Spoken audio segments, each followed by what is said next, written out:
again. It's like really not wanting me to add him. I will figure this out.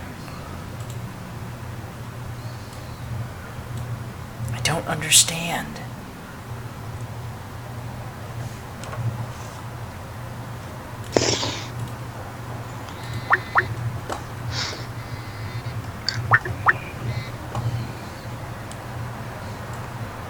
Okay, looks like we're going. Hello, everybody out there, all the viewers. Guess what? Skype sucks. So we're just sitting here trying to resolve this problem, trying to get guests on the show, but Skype is not letting me add him. Yeah, which is ridiculous. Skype. And he keeps trying to call me. And he keeps dipping off and online, like. I don't get it. I don't get why it's not letting me add him. He said if it don't work, then we could try again next week. I'm gonna keep. So I guess this. Huh?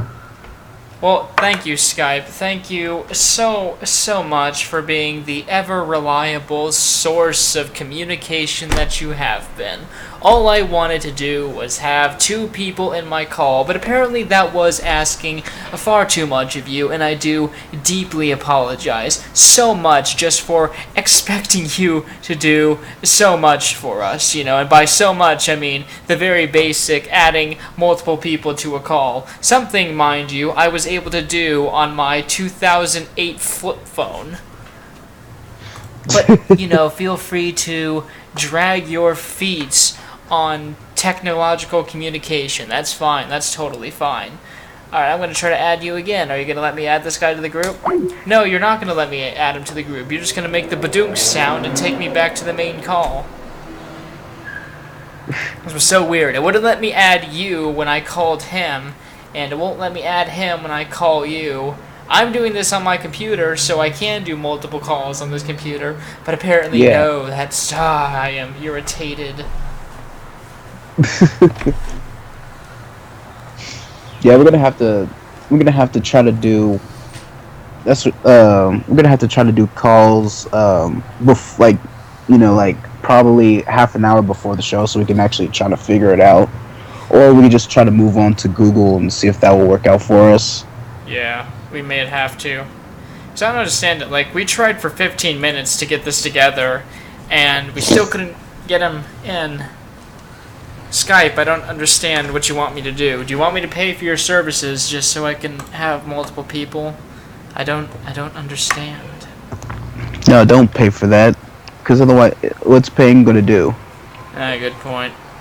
Enabling them to do even more crappy work? No, thank you. Actually, curious. Okay, so it will let me put a call through to Micah, but no. Okay, it's something up with Will. I don't understand. Maybe it's because he's too recent or something. That can't be, because remember we tried Xavier and it worked out. It worked out pretty fine. Yeah, I don't get it. Because it let me call Micah, but it won't let me call this Will. I don't understand.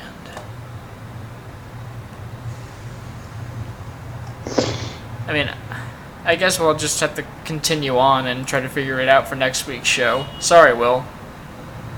I did want to have you on and stuff, but Skype. You screwed us, Skype. Screwed us. So, yeah, apologies to you, Will. We'll be happy to have you on next week. Yeah, we were trying to. I was trying to sign on, but it wouldn't let me because I yet again forgot my password, and they had me trying to enter my password, and I tried multiple ones, so I had to enter this stupid code that I have to change my password, and I just written my password down. So.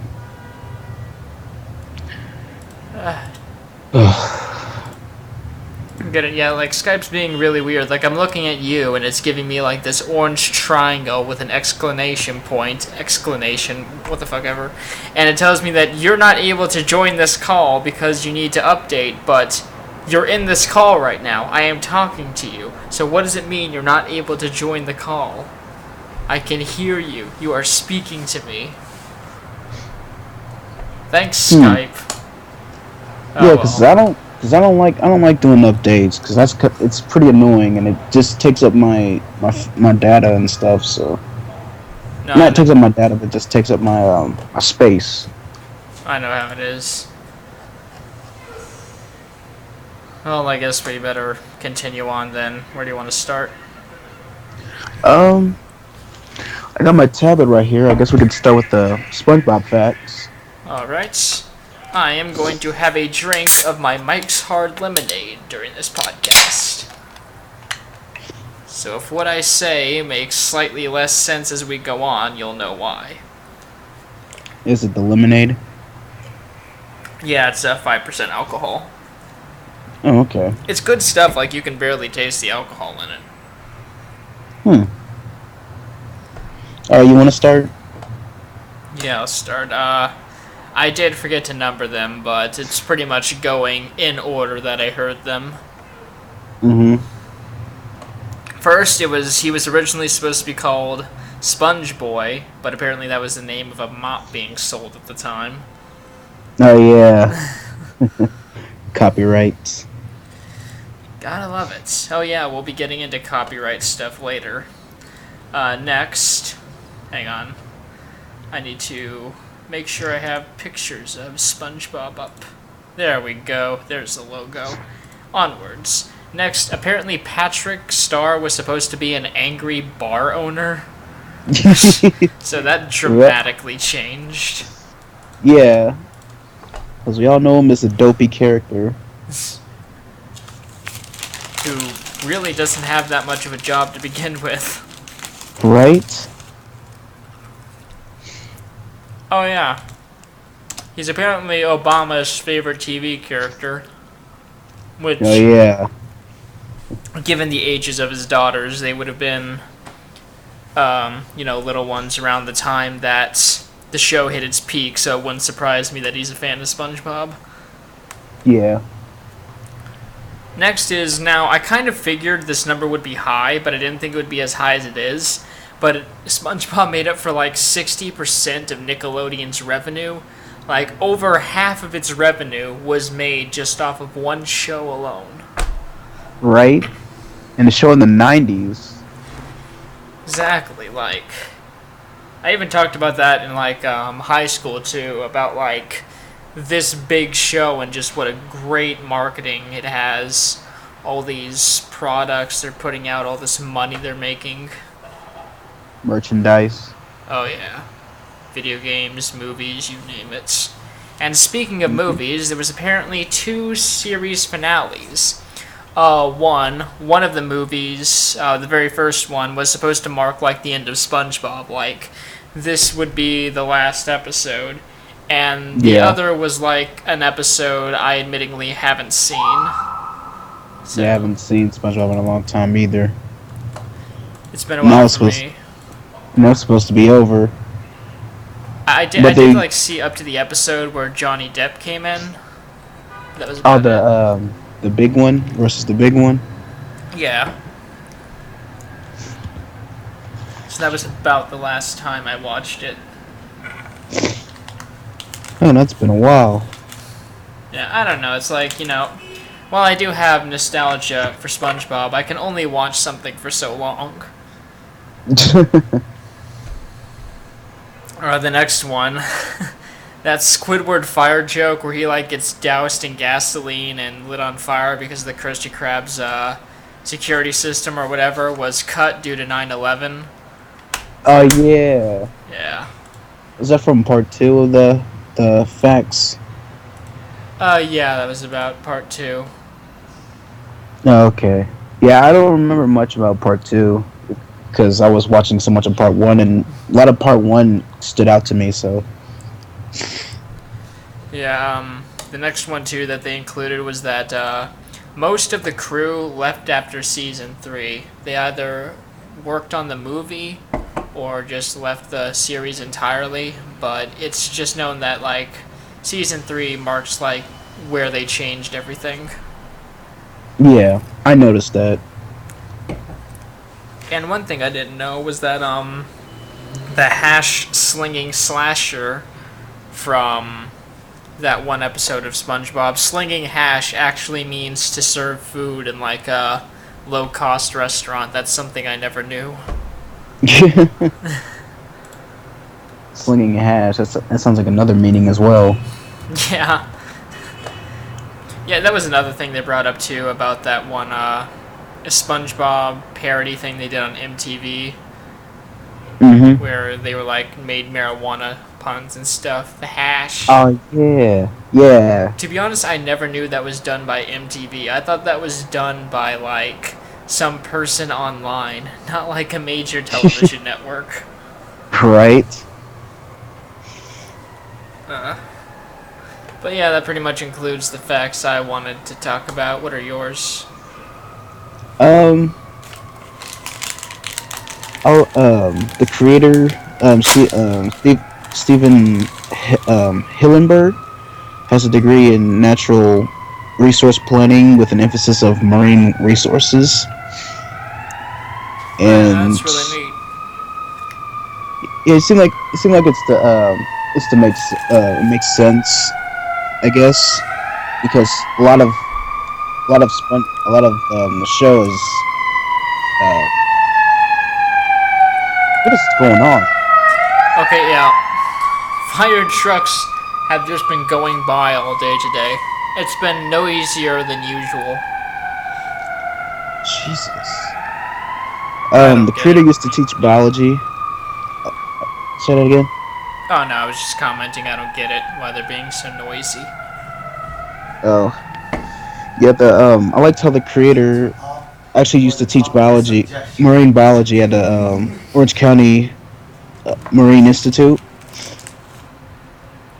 Yeah. So a lot of the stuff that he originated from was, I just like how the origins of like a lot of cartoons were based on personal lives of creators. It's good stuff to get to know the creator. Let's see. Oh, what really interests me was in 2011, San Francisco University discovered a new fungus and dubbed it as Spongeformia squarpanti. Yeah, naming it after SpongeBob. That's pretty cool. Yeah. What really surprised me was the voice actor for Karen actually is married to the voice actor for SpongeBob in real life. Yeah, that's pretty neat. Wouldn't have figured. And then SpongeBob apparently worked for the at the Krusty Krab for over 31 years.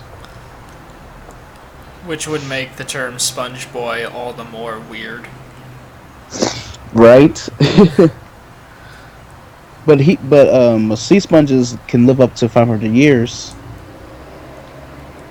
Damn. Right? We need to figure out their secrets, like start injecting people with sea sponge DNA. Make ourselves live longer. But then we'll just look like SpongeBob. I don't know, I mean, it's not that bad for him. I mean, he has a house of his own, he has a pet, job that he likes. You know, but he has been working at the place for 31 years and still has, like, what appears to be just a one-bedroom, two-story house. Which is weird in its own right. You figure if it had 2 stories, there would be more than one bedroom. But, you know, I'm not an interior decorator. I don't know anything. Maybe they're... And probably, like, some of the designs in some episodes are kind of inconsistent. Because he might have multiple rooms in his house. But yeah, I see what you mean. And how can he live in a house working in a fast food restaurant and he gets crappy pay? That's what I was wondering. Like, how does their economy work? I'm guessing either everything is really, really cheap, like a penny is the equivalent of like $1,000 here. Either that or he has, like, really good C government benefits. Yeah, that would make sense. In my last fact, I would like to share, I forgot which one it was the creator wanted to make the most annoying song possible for the opening. Yeah. Good So on him. pretty much he just wanted to troll. This is trolling before its time, I guess. I can totally relate. There was this one woman I was friends with in college, and I almost went through with this. I never did, but I wanted to find, like, the most annoying toy possible and give it to her kids for their birthday. Oh man. But she told me, like, if I actually did do that, she'd just send the toy over to their grandmother's place, and she'd never have to deal with it. Right? Yeah. I actually don't find the SpongeBob theme song to be that annoying, really. Yeah. I'm trying to think if I can think of, like, show theme songs that are annoying to me.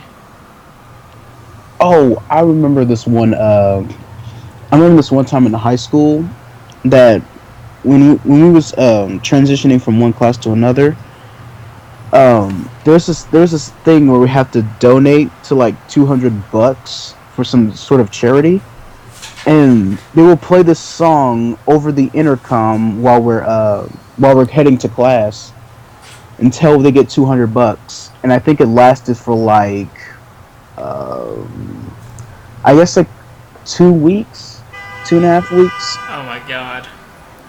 Yeah. That's And I remember the song it was. What? I don't know. Hmm. Do you think I should play it for the show, like, the next time? What? Like, maybe I should start an opening for us, or, like, have some music playing whenever we're trying to work out our Skype issues, and have whatever annoying song you had to listen to be it. Yeah. I'm sure we could find it somewhere on the interwebs. You said the most annoying song for our viewers? Good point. To play a song while they're waiting and it's really annoying, they'll all just leave. Damn it. Note to self, do not troll the viewers. Yeah. Trollamaca is cool. But, not the viewers. Well, that pretty much concludes the SpongeBob facts. Cool stuff. Good idea. Yeah. Really interesting stuff. You can find all the other facts on channel Frederator. Check them out. I will tell you, this Mike's Hard Lemonade is quite crisp. Lightly carbonated, just the right amount of tartness, goes down easy, bit of a bitter aftertaste, but hey, you fix that by drinking more of the sweetness. And they do have a gluten that is not gluten free. That's the weird thing. What are you gonna do when it's all gone? You still have that bitter aftertaste. That's true. I don't know, I have like a thing of raw honey right here. I think I'll just drink that. Just raw honey. Yeah. Hey, it is good for you. Yeah. And it never goes bad, apparently. I could keep this stuff for like 5 years and it would still be good.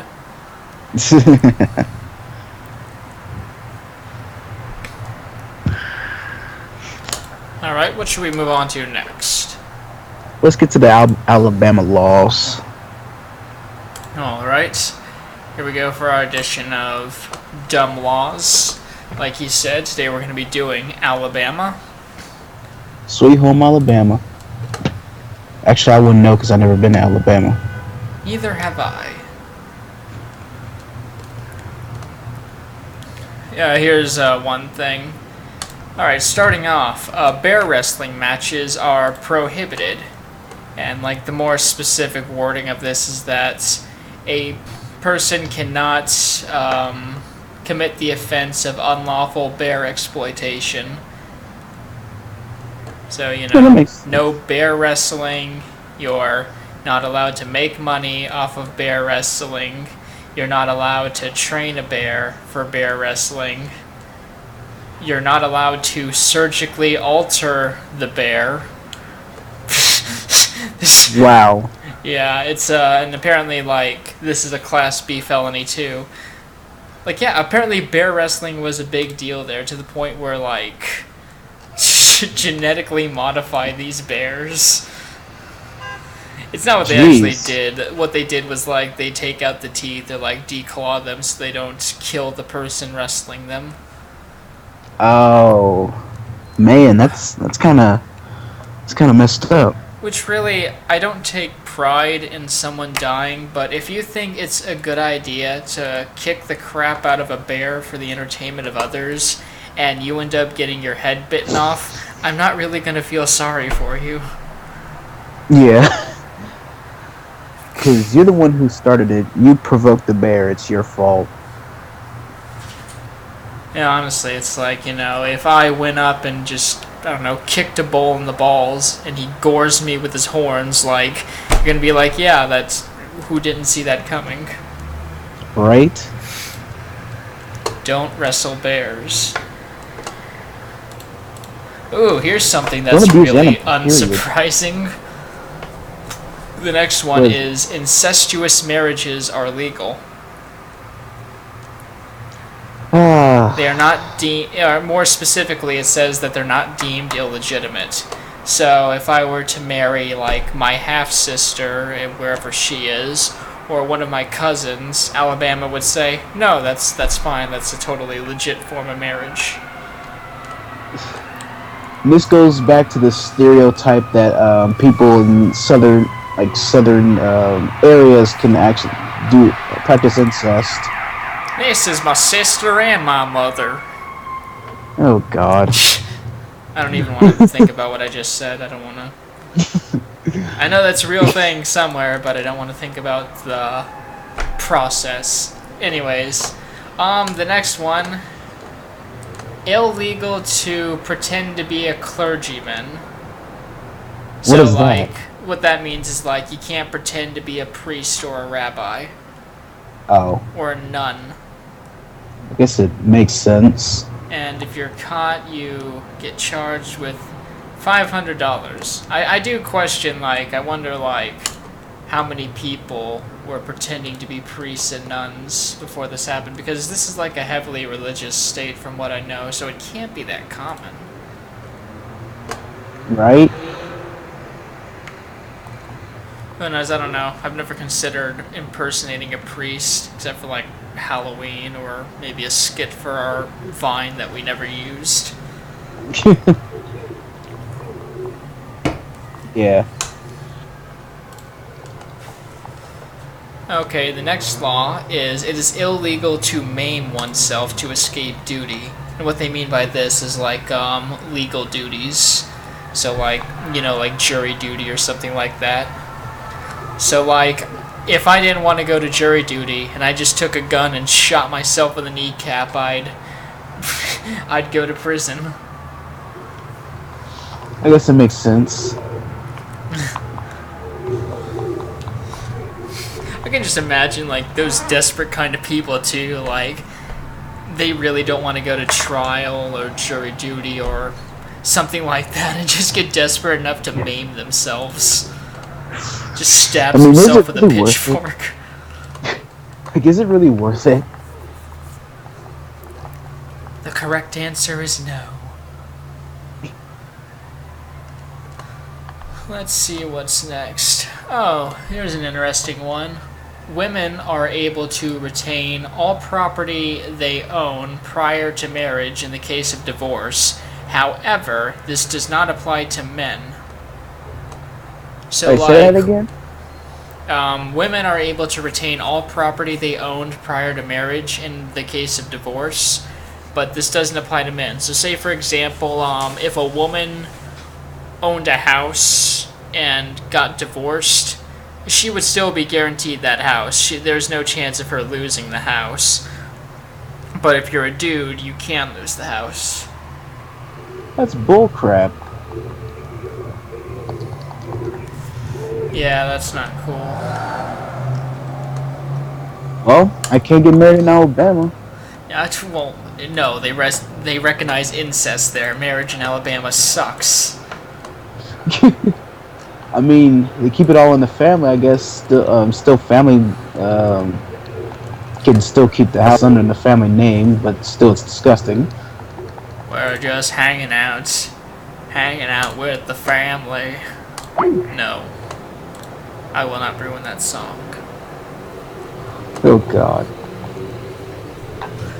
Oh yeah, another one very indicative of it. Don't drive blindfolded. This is a law. Wow. Don't drive blindfolded. Don't like sit on someone's lap while they're driving. But really, blindfolded?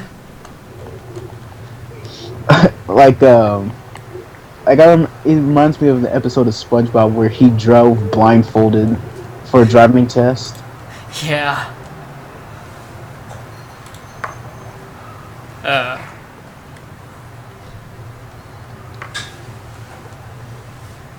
The hell is this?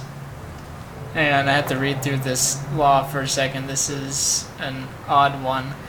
The wording of it is like dominoes may not be played on Sunday, so I'm really looking into this to see what the hell they mean. Any person who compels his child, apprentice, or servant to perform any labor on Sunday except the customary domestic duties of daily necessity or comforts or the works of charity, yada yada yada, being a merchant. Okay, this is like really oddly worded. But apparently dominoes can't be played on Sunday or something. Played on Sunday? Like why? Apparently like, okay, shooting, hunting, game playing, racing, or because like Sunday is like the day of rest. I guess it's like a religious thing. Like you're not supposed to do anything on Sunday because of like the Bible and stuff. Yeah. Like the idea behind it is that God spent 6 days making everything, and then on the 7th day he rested. So they say, okay, well he rested on this day. That means all y'all need to rest too. I guess that's cool, but I'm still not. I mean, there's got to be some sort of way for people to, I guess, for business. Yeah, I'm questioning this law, what the hell is even supposed to be meant by this. I'm guessing this is probably an out-of-date law. I don't know why it's included on this list, but either right now or at one point in time, you could not play any card games or dominoes on Sunday. Okay, so we can't work, but we can't rest either. Oh no, you're allowed to rest. You just have to rest in like certain ways, I guess. So I get caught playing dominoes with my friends, and I automatically just get arrested. I think they just fine you. So it's like, oh, hey, you're playing dominoes. We see that you're playing it with your friends. You're gonna give us $100. Like, no, forget you.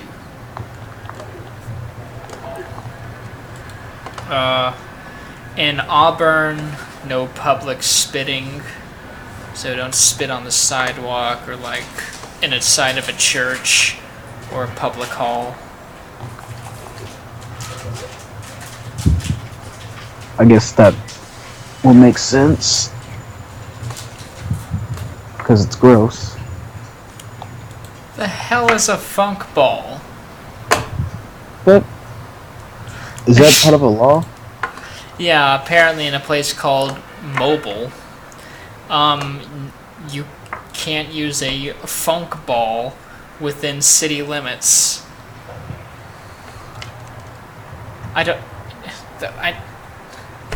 I don't know what this is. It's like, do they mean stink bombs?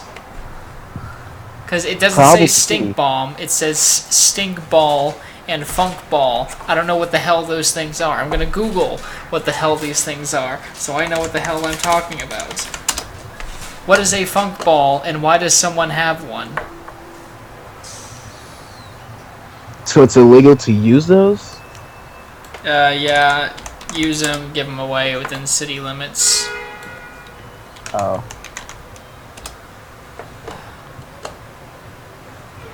Okay, I can't find anything.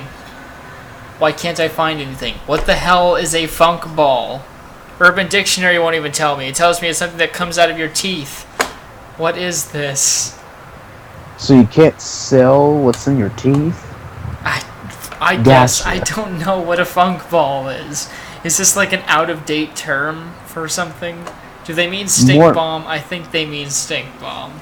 But why doesn't it say stink bomb?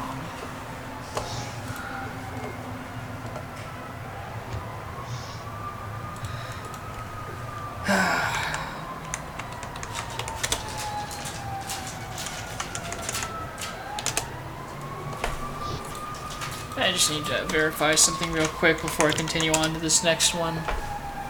Alright. So how's everyone in the stream? You good? How many viewers we got? Do you know? The watching thing is never accurate. I think Corvo's watching. Usually we just get views after the fact. That's what I've noticed. I'm sure once we get more popular, we'll be able to have more live viewers. And people can spam the chat. Have a bunch of people scrolling a bunch of chat. Then we have to get like moderators. Here's another thing. No throwing confetti in the city of Mobile. Which, that's a classic tradition. What, confetti? Yeah. Like, that's how we celebrate, with just small strips of paper trickling down the buildings. Probably it's a littering thing with them.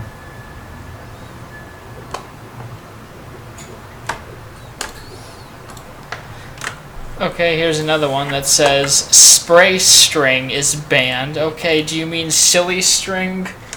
I need to look this one up too, because they're using these terms I've never heard someone use. What are they called? What do they call it? Apparently they call it spray string. Spray string? I think you mean silly string. Yes, I'm looking up. They mean silly string. It's silly string. Don't call it spray string. No one calls it spray. Now you got me talking. What? I can't talk straight. I'm so frustrated. It's silly string. Call it silly string. Exactly.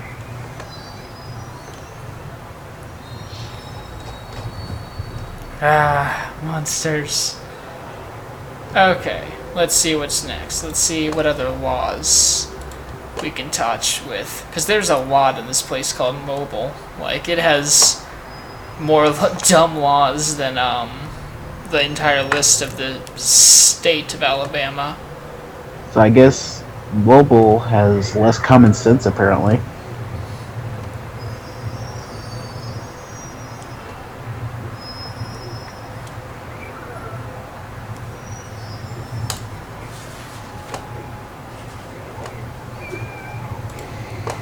Let's see, what else? Ah, she blocked it. No bathing in city fountains. Fair enough. Yeah.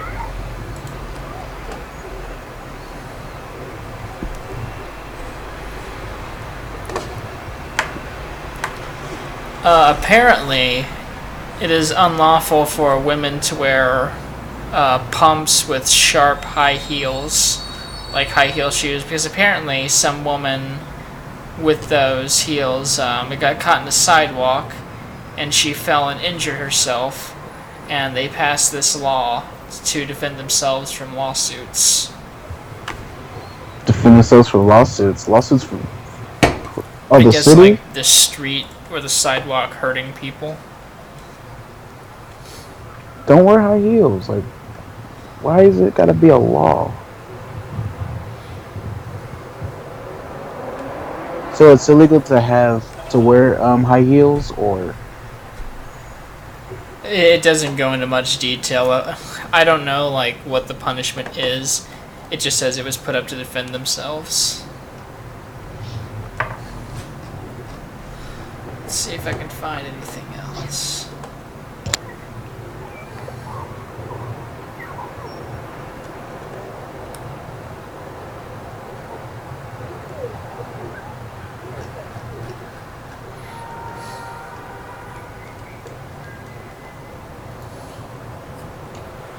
In Montgomery, it is apparently illegal to open an umbrella on the streets, so to scare horses. I can see that. I mean, you wouldn't want to freak them out. They'll kick someone. Because when a horse kicks you, it apparently really can fuck you up. Like one kick to the head and you're messed up for life. yeah. What was the law again? Not to open an umbrella on the streets in Montgomery for fear of spooking the horses. Oh, also, if you want to read palms in the street, you have to have a $10 permit. I mean, to spook I guess they got a lot of horses there. I guess so. Probably like those horse tours. I see a couple horse-drawn carriages here in Chicago every now and again.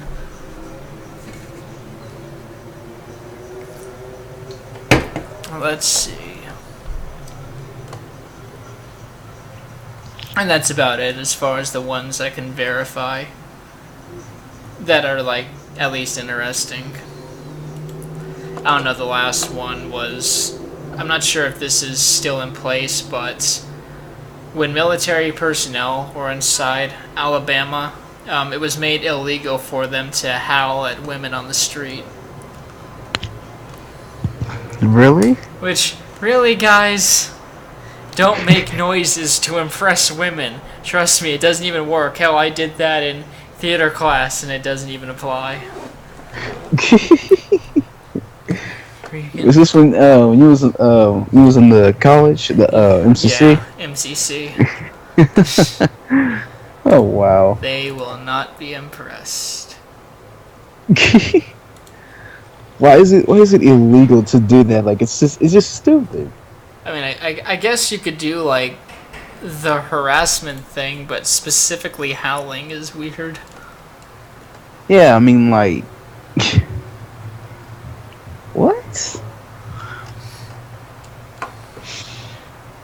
And that pretty much sums up the dumb laws in Alabama. Join us next week for the dumb laws in New Jersey. That's going to be a fun one. And maybe hear me rant about Jersey Shore. Jersey. Oh, New Jersey. And I wish I was on one of those kind of shows where I could just be a jackass and get paid millions of dollars. You know, just be like, oh, hey, Snooki, you're fat, I guess. Where's my money? There's my money. And just ride on the hoverboard all the time. I ride on a hoverboard, just say stupid stuff the whole time. Yeah. Go to random and get a parties, ridiculous haircut take my every once shirt and again. off. And then like have a ridiculous haircut every once in a while. I feel like being on a reality TV show like that, it really frees you from consequences. Like, say for example, I'm on one of those shows and I get busted with a bunch of coke. They're not gonna kick me off the show because everyone's gonna want to tune in to find out what happened. They're gonna want to hear my story. So I know, like, if I ever get onto one of those dumb reality TV shows, I'm set. As long as I don't say something like anti-Semitic or whatever, then I'm cool. Yeah. Jersey Shore, please. Please. Please don't be one of them, Spencer. I'll never become one of them. I'll never become one of those Georgians. That what they call it? Oh, God. I have no idea what they call it, I'm just assuming. Jerseyans. Oh, we're from New Jersey. Do they really say it like that? Some people talk like that. It's a weird accent. I have to meet one of them. I just have to. I'd love to meet one of them too, just to hear them rant at me about things. It can be about anything, but just hear them with that accent. It could be politics, it could be anything. Freaking do a big rant about it. New Jersey, just in general. Yeah. Like that friggin' Bill Burr rant in Philadelphia. If you've never, like, for those watching, like, look that up. It's so funny. Like, this comedian gets booed during his stand-up in Philadelphia. So he just loses it and says, okay, screw it. I'm going to attack everything these people love. So he was shit-talking the Flyers, shit-talking the Eagles, shit-talking the Ben Franklin Bridge.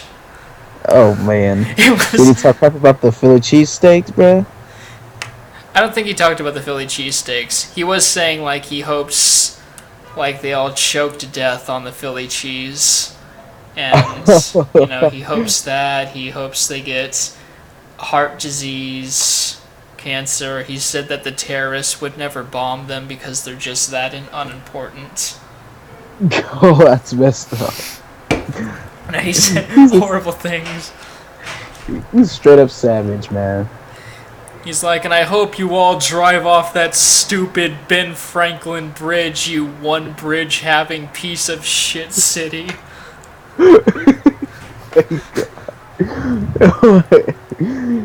This man is a savage. Yeah, he went on for like 11 straight minutes of just doing that. Is Bill Burr? Yeah, Bill Burr. Okay, I'm about to check that dude out. Yeah, well, that is like one of his funniest rants.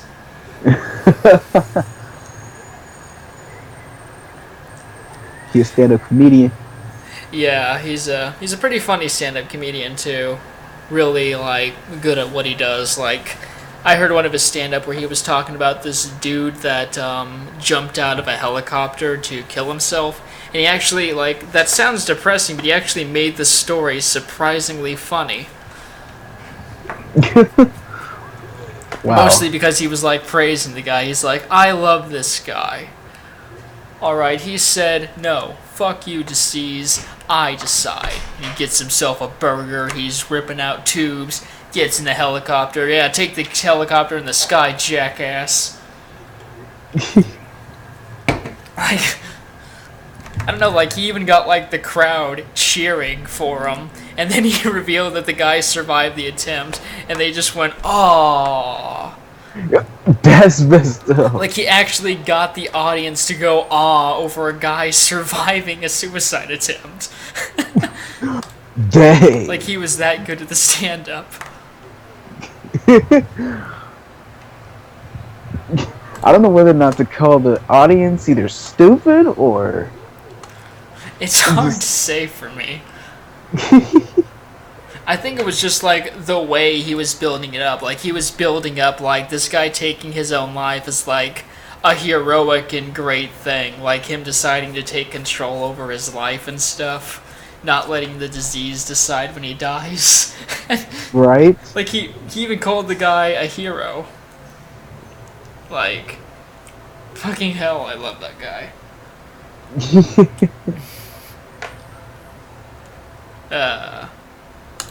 But I guess we can move on to the piracy segment now. Alright. Alright, so now to talk about piracy. It's a crime. Yeah. Have you ever done it before? No, I've never really pirated anything. I've watched, like, illegally uploaded clips of, like, movies, but never like straight up illegally downloaded a movie. Have you ever read manga online or went to or go to an anime like website that's not Funimation, Crunchyroll, or Hulu or anything with paid subscriptions? Yeah, I've been to one of those websites. Yeah, like I didn't like. I remember trying to watch Dragon Ball Super because it was like because there was no other website for me to watch it, like the legal ones. Like you have to wait a long time. Like I don't mind if you can actually support the official release because you're supporting the release and actually purchasing it. Motherfucker got a ring out. Sorry, I'm looking up battles on Soul Calibur. Let's see.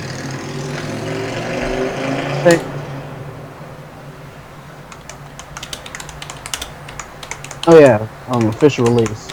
Yeah, I don't mind you supporting the official release when it comes out, but like if you consistently doing it, like knowing that it's already out, and you're just going to you continue to going on to like these websites, you're just not supporting the actual content creators. Yeah. But you don't stop talking, do you? Like, and it's a huge problem, especially in the anime community. It's already out, and you're just going to continue to going on to like these websites. You're just not supporting the actual content creaters. I think if I remember, like in 2014, I think anime has lost like $2 billion. Wow. Because of piracy. It's just that people has this way of thinking that it's just you're just one person, but really in reality it adds up to it's just like voting. It really adds up because a lot of people has this thing where it's like I'm just one person. I really don't matter, but in reality it does matter. Yeah, it's sort of weird. Like, I always go on and on about that mentality. Like, while I'm not gonna get into politics on here, let's just say, like, when political candidates came up and it was time for me to vote, I voted, but the margin by which Hillary won was very significant. So whether I voted for Bernie or whether I voted for Hillary, in the end, it didn't really matter. However, had there been like, had there been like 100,000 people that didn't vote because of that mentality that would have voted for Bernie, then I can see what you're right. Like, on an individual basis, it truly doesn't matter. But whenever like an entire group of people sort of think like that, then it does the damage. I don't know, it's weird. I have an on and off thing about it. You're kind of in the gray area? I'm sort of in the gray area. Like, I understand it, but I don't know, maybe it's just my urge to complain about everything. That's probably what it is. Yeah, because, like, you know, we were in this we kind of are exposed to propaganda of how our vote doesn't really matter. That's why a lot of people don't vote, especially the people in our generation, where there's a lot more of us than it is with any other generation at this current moment. So we decide of how we determine how our country is going to be operated, but people are not exposed to that. Like, yeah, you can hate Donald Trump all you want, but if you don't vote, your opinion doesn't really matter at this point. Right. So your argument is invalid if you don't vote. That's why if I don't get up to vote and Donald Trump wins, all I just gotta have to do is live with it and just trying to at least move out. move out of the country until either Donald Trump gets impeached or, you know. Yeah, that's what I'd recommend you do. Just hang out somewhere else. Maybe Canada. They've got universal health care up there. That's pretty nice. Speaking of Canada, they actually are open in arms for people who move for if Donald Trump wins. So, you know, good old friendly Canada. Yeah, I'm still probably gonna run away to Norway, but that's still nice of them to offer. Why Norway? Well, I don't know if I've said this on here before or not, but throughout history, Norway has never really done anything. Like, they've always sort of stepped back during wars. They've never really done much. So I think they're planning something really big. And if that happens, I want to be on their side. Like, maybe all these flying saucers people see come from Norway. Maybe all these time travelers and those pictures that people circulate on the internet are from Norway. Either way, I'm going to be on their side. And they may know how to. They must have something. They must have some sort of trick up their sleeve as to, you know, like, if in case robots start taking over the world, they have ways to counter it. Yeah, like they have their own force field or something. Like, they're planning something big. They have to do something significant. And once they do, I will be on their side. I will kiss as much ass as possible it takes for me to live down there. Will you speak Norwegian? Yeah, I guess I'll have to learn over time. I'm sure there's YouTube tutorials. I'm currently watching videos on how to speak Spanish again. Oh, okay. I have to learn at my own pace on that kind of thing. I mean, I studied it for 3 years, but can still barely speak it. I feel like I'm really good at mimicking things. So if I just hear it spoken and see the words, I'm able to grasp it a lot more than just reading it out of a book and trying to assume how you say it. Yeah. There hasn't really been much. It's not really much really good with just a book, because people can pronounce it wrong. Yeah. Like speaking Arabic is completely different. Has completely different pronunciations than speaking in like Spanish or Russian. It really is. There's always like little things within the language, like rolling the R's and how hard or soft the G is. Yeah. Like, I don't know, I saw the Jungle Book, so, Lupita Nyong'o, like, that sort of pronunciation wouldn't, like, exist, like, here or, like, in Spanish. Right. Where does it take place at? I forget where she's from exactly. I'll look it up. How is the Jungle Book? I thought it was okay. I didn't think it was great, but I thought it was okay overall. I gotta do a review on that. Yeah, I've been slacking on the reviews. I have, 2 reviews I need to put up, counting the Jungle Book. The other is the movie Demolition with, Jake Gyllenhaal. Thanks. Hey, have you seen Meet the Blacks yet? I haven't seen Meet the Blacks yet. No, okay. I was going to see that originally, but I thought I'd get more views for our channel if I reviewed Everybody Wants Some. That seemed to be getting a lot of attention. Oh, okay.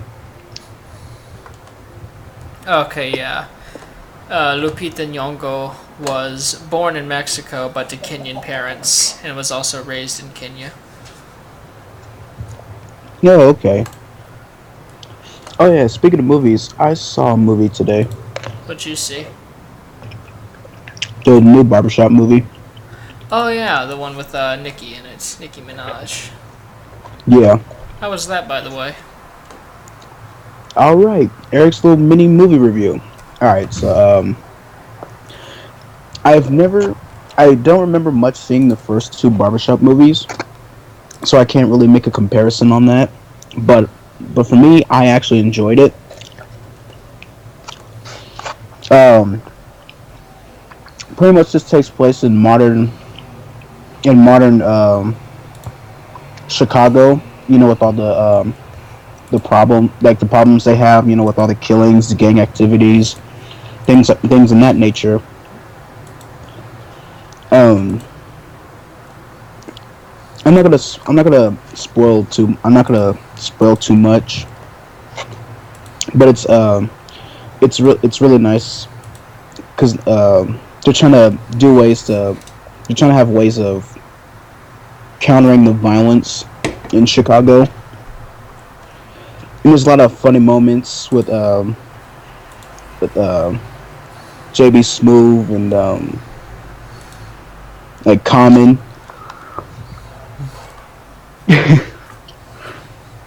like he tricked Ice Cube into like Cedric the Entertainer. He tricked Ice Cube thinking that gang members was chasing after him, but it turns out there was a dude who delivering a sandwich to him.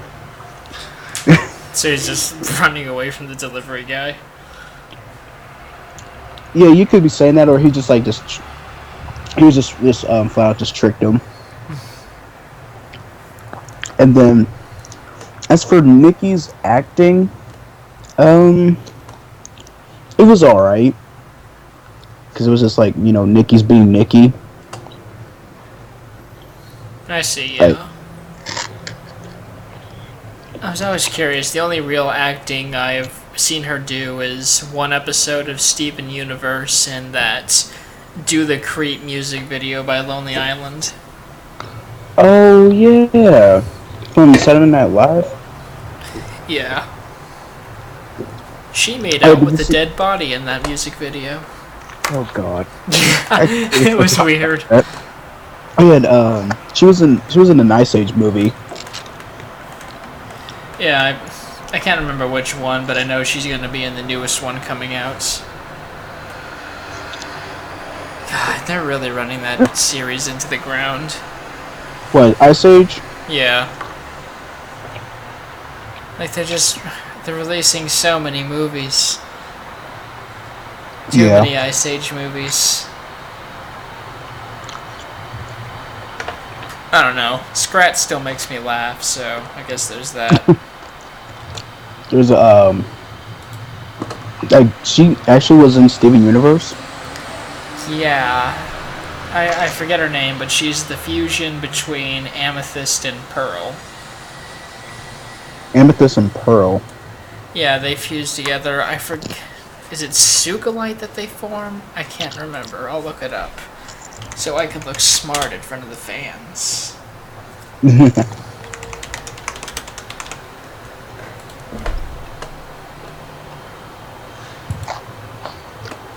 Pardon my nervousness.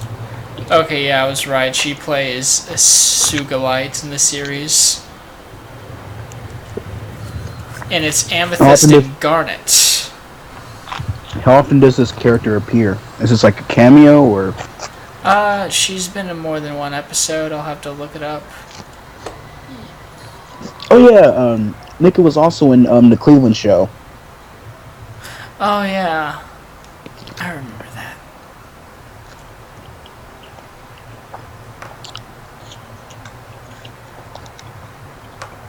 Along with Questlove, will.i.am, Bruno Mars, and Kanye.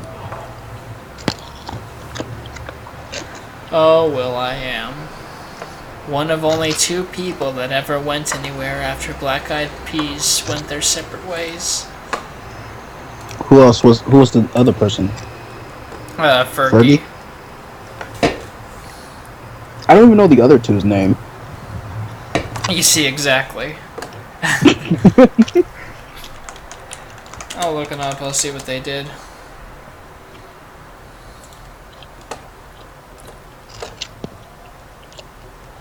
Tell me who the members were.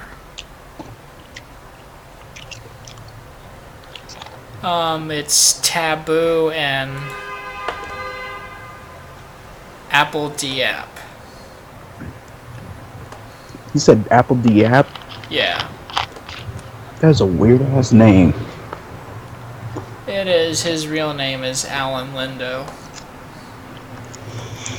Let's see. He still does solo stuff here and there. And he's up for the second season of The Voice of the Philippines. And as for the other guy, Taboo, he's dead. Yeah, he hasn't really done much. He was in some movie called Jamesy Boy. Never heard of that one. It must be like a low budget movie. I'm guessing. Like a B movie. Let's see who did it. Yeah, it's $5 million. So yeah, he hasn't really done much. He never really went anywhere. Sad.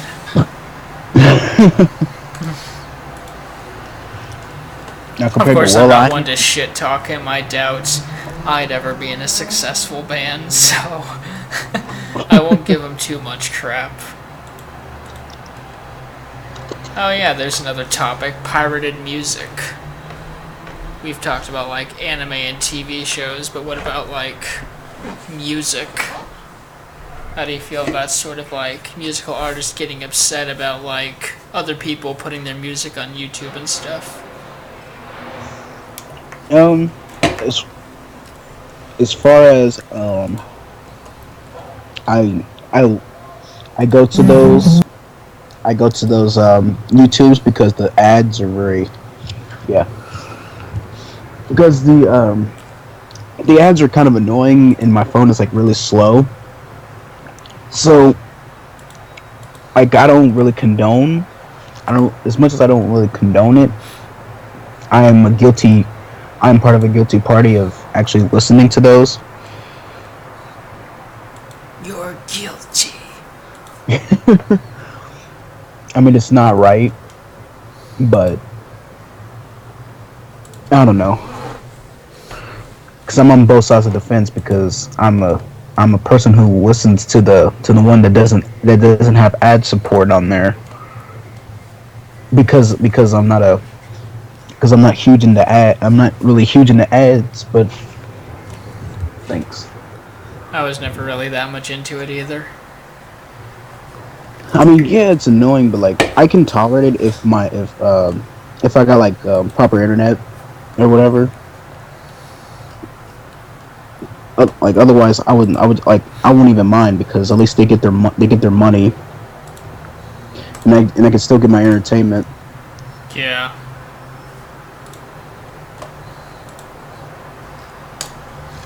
I don't know, like I listen to it primarily off of other YouTube channels, so I guess I'm guilty in that sense. Guilty as charged in that sense. And plus, I don't know if they have their own. Like sometimes I don't feel like watching a music video because it's gonna be even more time to load from buffering. So my phone don't have to like buffer and ruin it. Like I kind of get on my nerves because I talk crap about this phone all the time. Freaking hate the service. So I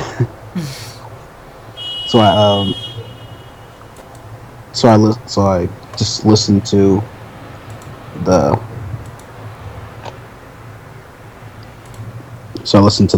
pirated crap.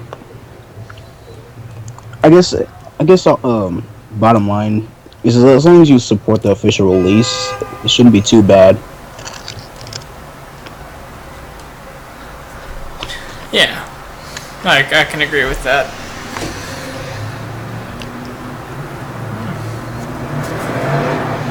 Starting to get a bit of a buzz. Who knows what crazy stuff is going to come out of my mouth now. So here I am, stumbling on some insecurity and sobriety, so.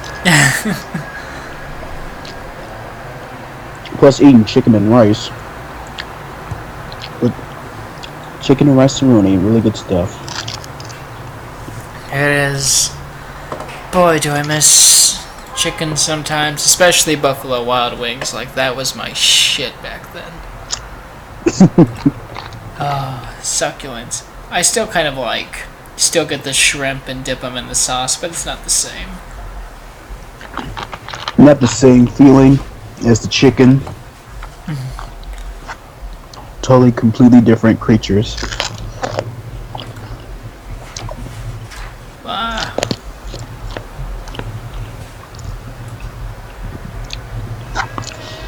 I wish I could just make some wings. Because I've been craving those.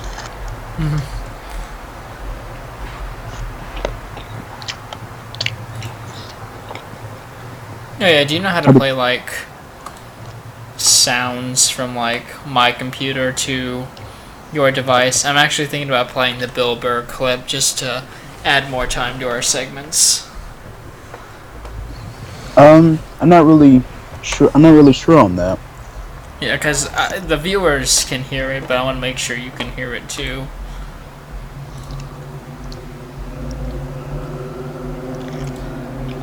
Actually, Yeah, you playing the audio right now? no, not yet. I have an idea for what I'm gonna do though.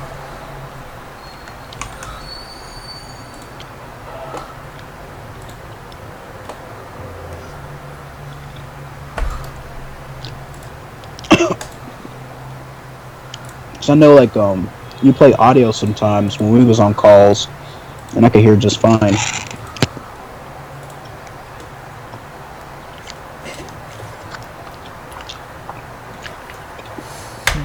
Like, videos, and I would hear them. Trying to think of what other pirated stuff there is. Because I've never, like, played or downloaded a pirated video game. It seems like it's hard work to me, especially if you're on console. It's way too much of a risk for me, to be honest. I don't want to do it.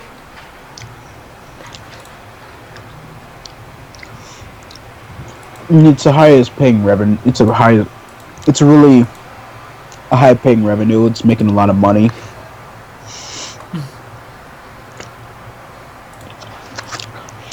But I think people just jailbreak their consoles and they download it that way. They do it that way.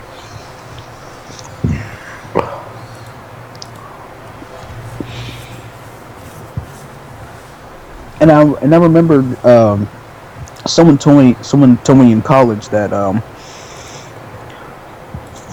the developers from who made the Batman Arkham City, they did something to, like, the pirated versions of the game, to where they can't go past a certain point or they'll glitch or make their game freeze.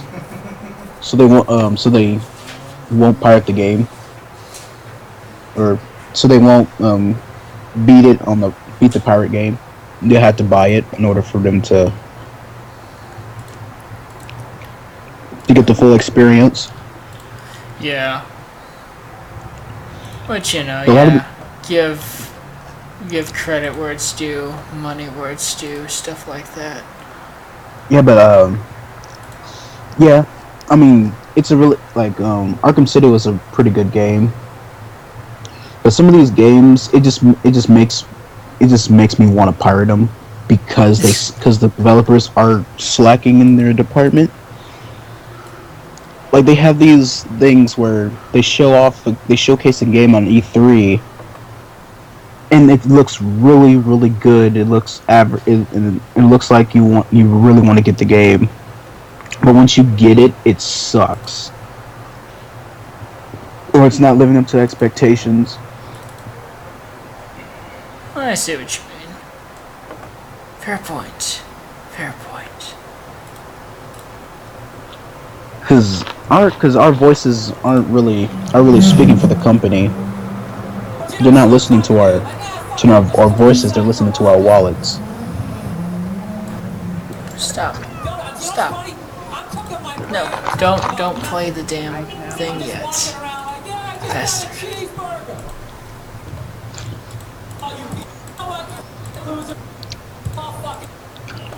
You still trying to play that Bill Burr thing? Yeah. Seeing if I can, anyways. Just so you can hear it and appreciate it too, but my plan of playing it failed.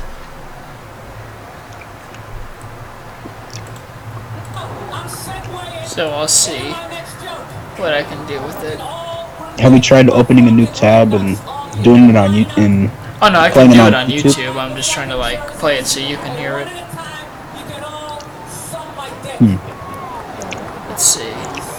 Conversation. I might be able to do it.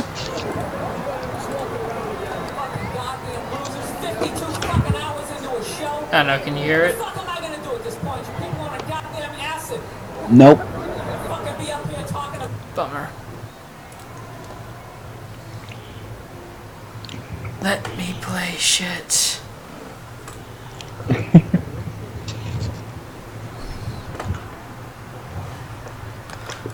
I will find a way to do it. You don't have to keep working at it. It's alright. I could just check for myself. Okay. Bummer too. Oh well. Oh. But yeah, it's really funny. Like, that is the proper way to respond to people booing you. Just they already don't like you, so you might as well just piss them off more and more. Yeah, why not? That's what I do. Like, if I ever try stand-up comedy at some cheesy ass comedy club and they start booing me, I'll just start shit talking everyone. Yeah. Or you just trying to get or get extra drunk and then just start talking the hell out of shit a whole lot more. Let me tell you what I think about the Chicago Bears. They suck. Oh man, I can just imagine you doing that, like just getting really wasted. Just start taking on everybody in there. Even though it's hard to imagine you wasted, but I could just imagine it right now. It's tough too because like I don't really like talk weird when I'm wasted. It's just like I just get like it takes me longer to process everything. Like, so if you said to me like, you know, she sells seashells by the seashore, I would like pause and get really confused. Like, it'll take me a while to process what you just said to me, and I'll be like, oh yeah, that's the word thing. Hey, what if like so if people boo you, would just take a few minutes and just to just evaluate of why they're booing you, or I'd probably assume they just didn't like one of my jokes instead of like they didn't like me. Yeah, once I figure they don't, that's why they're booing me, I'll get the guts to go through and just say whatever I want. oh man.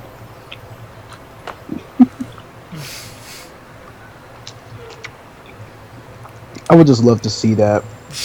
See me drunk. That and if I talking a actually whole do lot go of crap. through with it, it'll probably be all over YouTube. That and like just see how much you can like talk crap to people while they're booing you.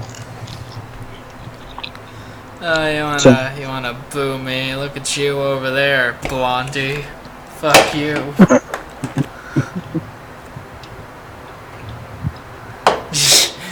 Just go off. Like, none of my insults even make any sense.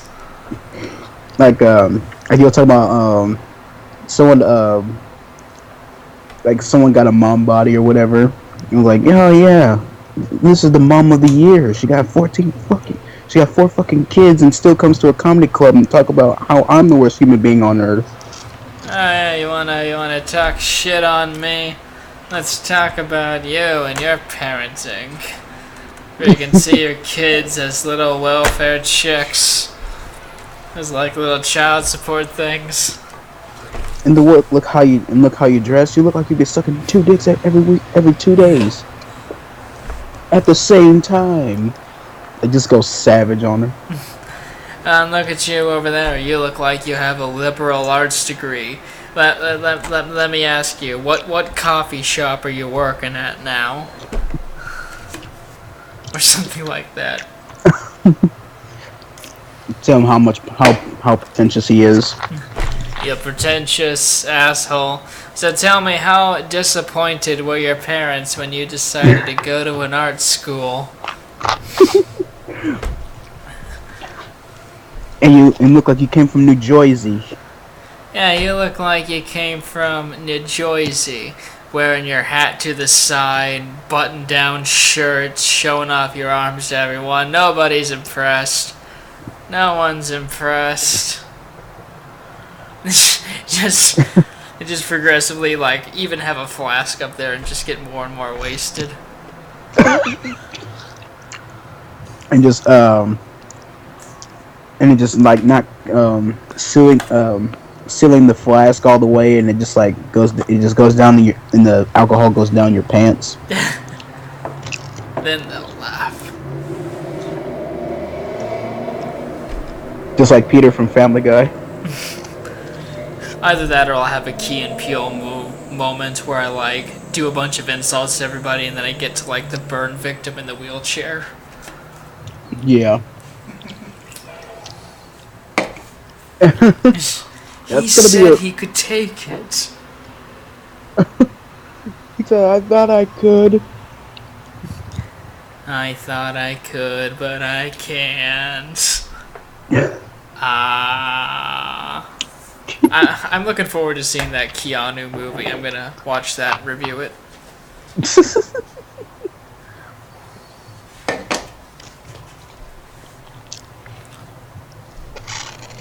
I hope it does well, because they are a pretty funny duo.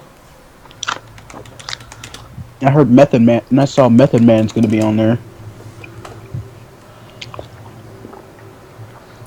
It has a 75 on Rotten Tomatoes. That's not bad. It's a fresh rating. Yeah, Method Man's there. Luis Guzman, Neil Long, Tiffany Haddish. Let's see who else. Will Forte. Remind me who Will Forte is again? He's from SNL.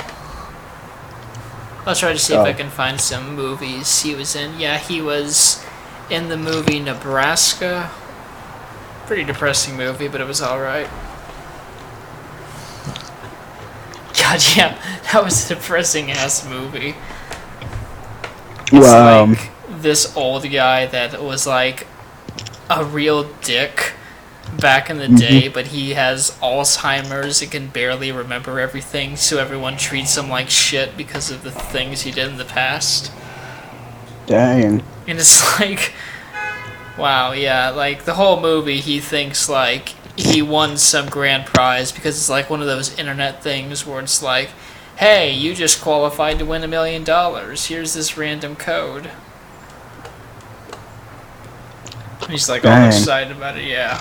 I mean, it was a good movie overall, just like, you know, Alzheimer's, it's depressing. Yeah. I hope I don't go through that, but that's got a high chance that I probably will. Well, hopefully we like improve our medical research enough to where it's not a problem. I don't know, stem cells and whatever. You know what?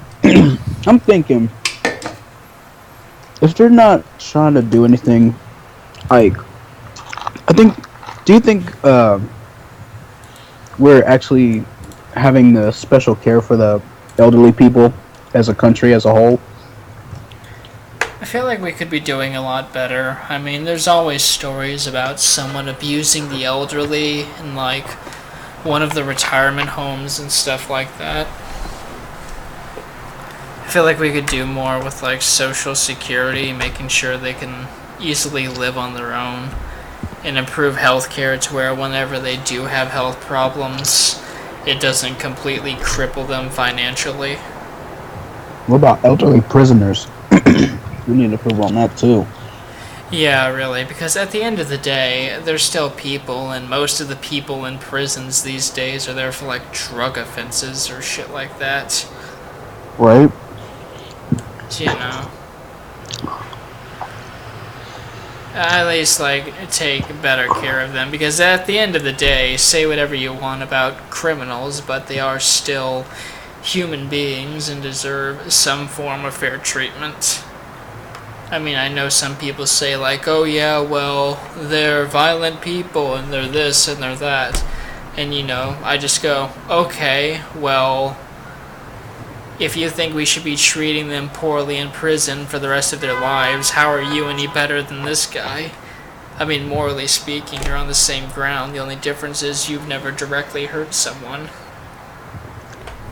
Right? I feel like prisons we could be doing a lot different altogether, but when it comes to elderly prisoners, while I can't say I'm like fully fledged on the issues, I do know a lot of stuff goes down there, a lot of abuses, so we could be doing more with that altogether. Really screwed up stuff, man. It really is. Like, we need to improve the prison industrial complex. I understand why we need it, but for some people, like, we really don't have to lock them away. I've always seen prison as a way of getting rid of violent people, so this guy decapitated his parents, yes, lock him away. This guy sold pot. Well, okay, he sold pot. He shouldn't be locked away with decapitation guy. Exactly. Hell, I've actually met and talked with the homeless person on the streets. He got slapped with a drug offense, and because of that, he was never able to find a decent job because you have to put that on your resume. And yeah, he couldn't get a home either because when applying for a house or something or like an apartment, you have to include that information too. So they wouldn't take him in. So way to go, system. This guy committed a crime. He did his time. He did his punishment, and now he's homeless on the streets. So what? Jeez, freaking people being loud as shit outside. I drive a fancy muscle car. I'm going to rev up the engine to show how big my penis is. That's not a muscle car. Ugh. Shut up. Yeah, just showing off. You know what I meant. Big balls. I mean, I hope you know what I meant because I'm too drunk to know.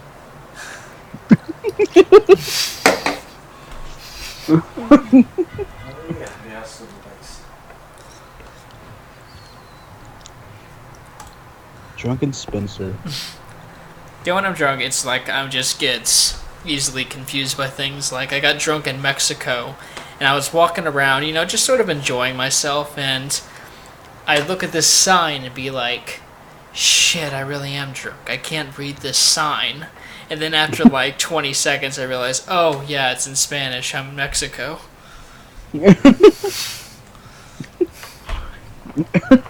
So, that's like my processing speed.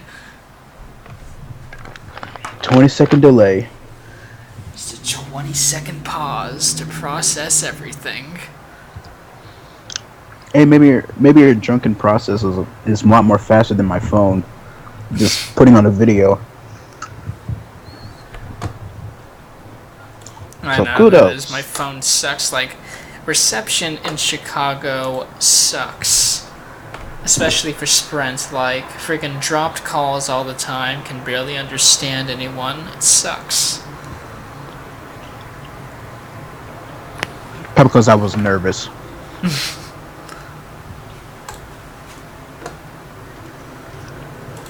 Because I'm just muttering everything.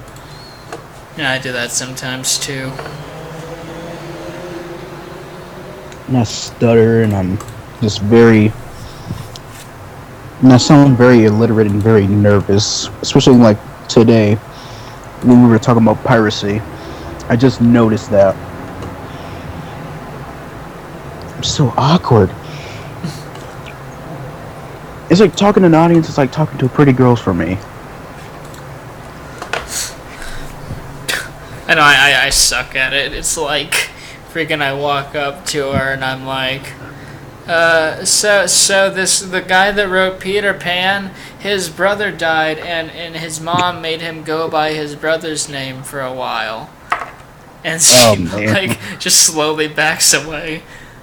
Like, that's me. Like, I know stupid and weird facts that just make me sound like a psychopath when I say them. Especially if they talk about serial killers, and then you'll be in trouble. Or like, did you know that the Nazis tried to find the Holy Grail in real life? That was a thing that happened. Or you talk about conspiracy theories. Yeah. My random ass conspiracy theories. I used to bother two girls in my biology class with that all the time. I wasn't like hitting on them or anything. I would just always come in with like some new conspiracy.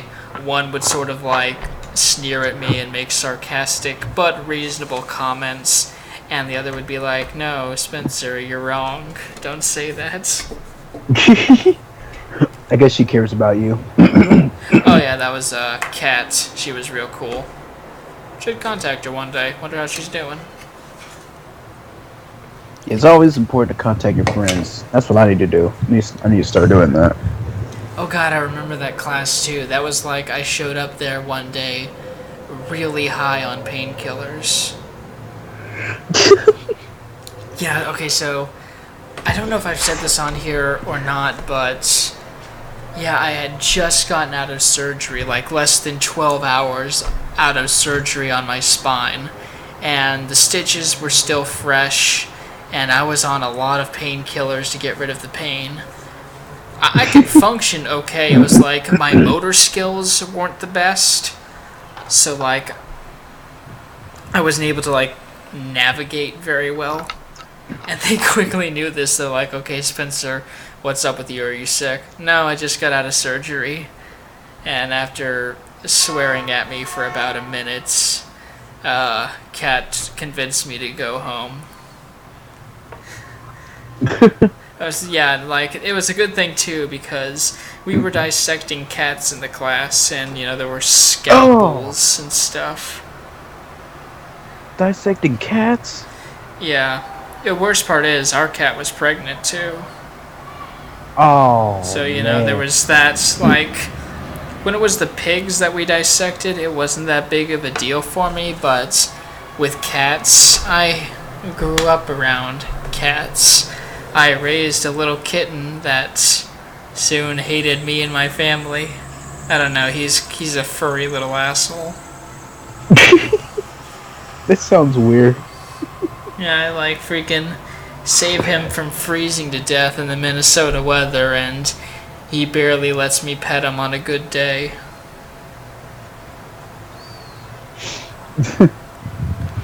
Freaking, my ferret is more playful than him, and the ferret bites me all the time.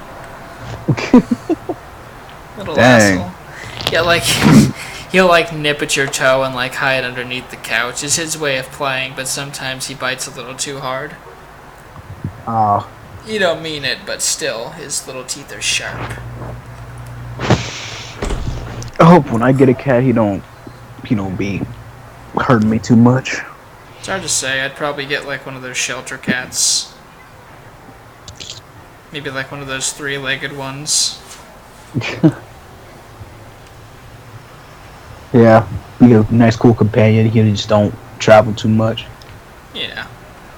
I don't know, if I had enough money, I could get him like one of those prosthetic cat legs. Yeah. Prosthetic At least I can legs. At least I get to. At least I'll try to get to have him exercise so he won't be fat. Yeah. Get him a little treadmill. Yeah. Have like a tuna at like the end of the treadmill. Have him chase after it. I don't know. I'm not sure how many cats, like, actually eat fish. I'm sure some, but not all. Same thing goes with mice.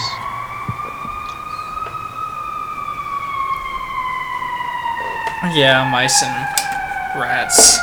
The cats on the farm that I lived at, like, were mousers. They primarily ate the mice in the fields.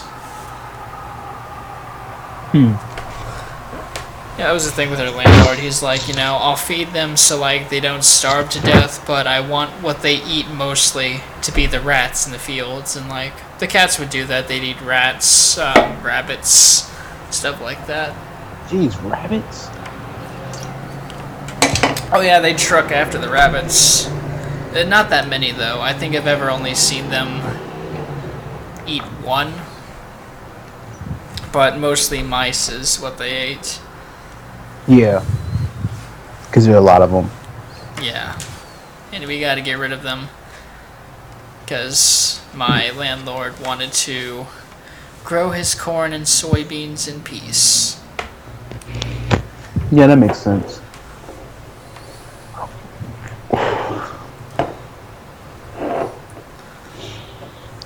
You want to move on to retro games? Yeah, favorite retro games.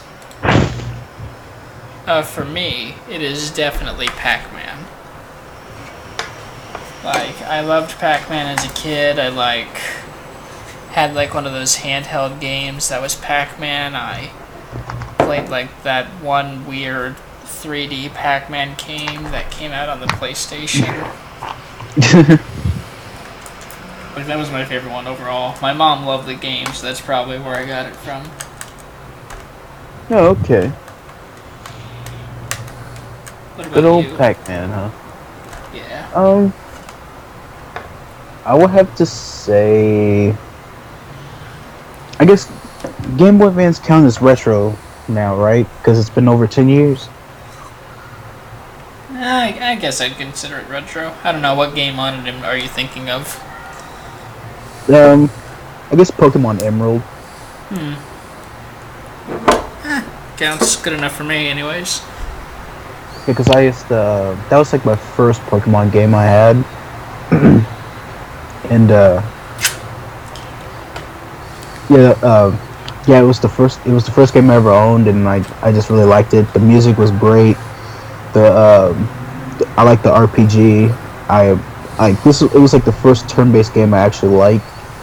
Because I wasn't a huge fan of turn-based until I played Pokemon, and like I was weirded out a little bit of how it looked compared to like when I was watching the show. Because it looks like it could be in like an action RPG, but since it was an 8-bit game, it can't really do too much. Yeah, I know what you mean.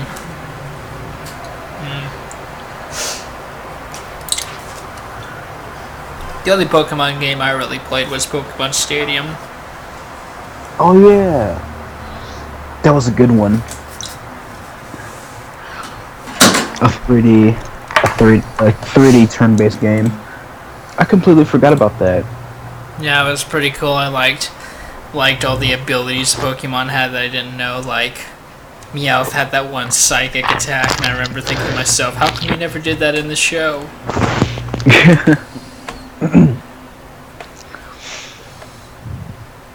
Yeah, I always like the 3D turn-based, like to use animations and things like that.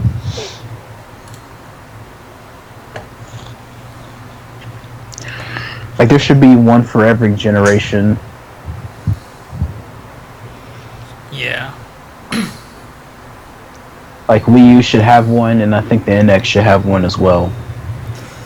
I'm sure they will. It's a very profitable series. They've been around for this long. I don't see them failing anytime soon. Right?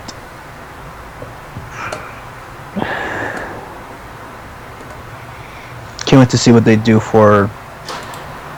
Can't wait to see what they're gonna do for the NX. Probably good stuff. I'm hoping Nintendo is able to get further with their games. Able to do more with different merchandise. Yeah. Would you Huh? Sorry, Go go ahead. ahead. No, you go ahead. I was gonna say, like, they've done really good with third-party software in the past. One in particular that I really liked on the Wii was Silent Hill Shattered Memories. Like, I thought that was a really cool game. You remember Until Dawn, how they had, like, those psychology segments that changed how things appeared in the game? Yeah.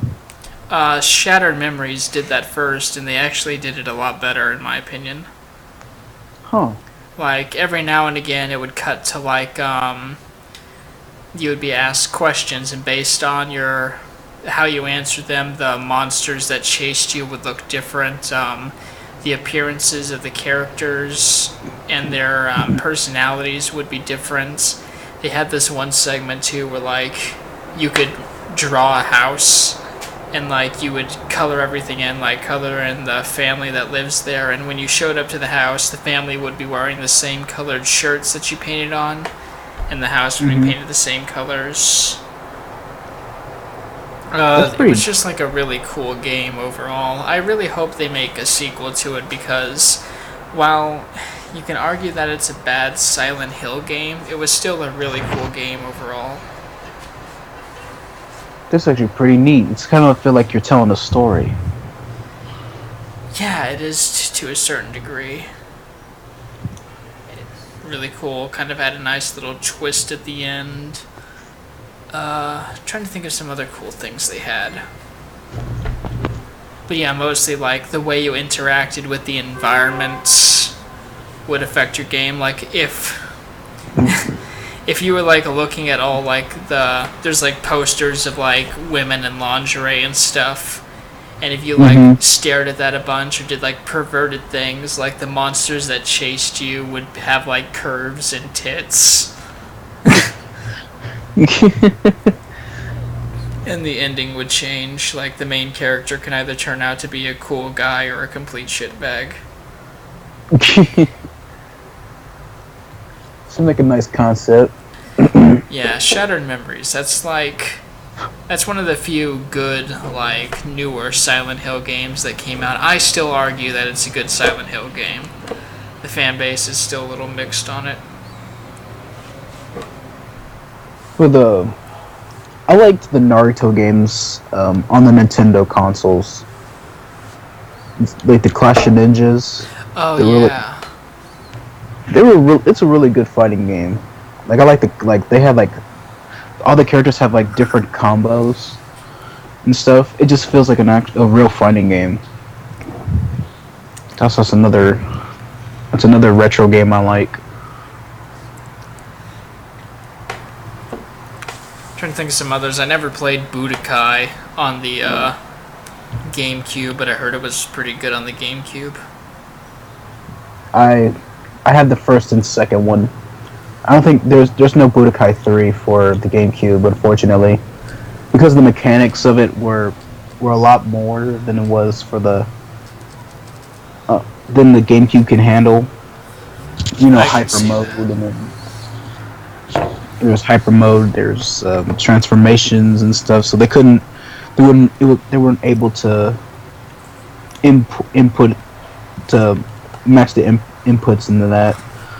So it's only on the Xbox and PlayStation 2. At least they still had Budokai 2. Budokai 2, I think, in my opinion, was the best out of them. Mostly before, like, there was just so much more variety. Like, Goku and Hercule could fuse, Yamcha and Tien could fuse. There was, like, the Boo-absorbing Frieza, Boo-absorbing Cell. Like, there was all these different forms we've never seen before. That really added to the game for me. Yeah, the non-canon fusions. It seems like really great. And I like the strategy too of like, you know, I gotta go over there and kill Frieza before Boo absorbs Frieza and becomes stronger. Oh yeah. And when I looked at Kagi Films playing Budokai 2, the colors were a lot more dull than the third one, but overall it's still a good game. Because I'm so used to playing Budokai 3, it's just like, wow. If I play this game again, I'm just like, some of the stuff is kind of weird to me. Yeah, like entirely new.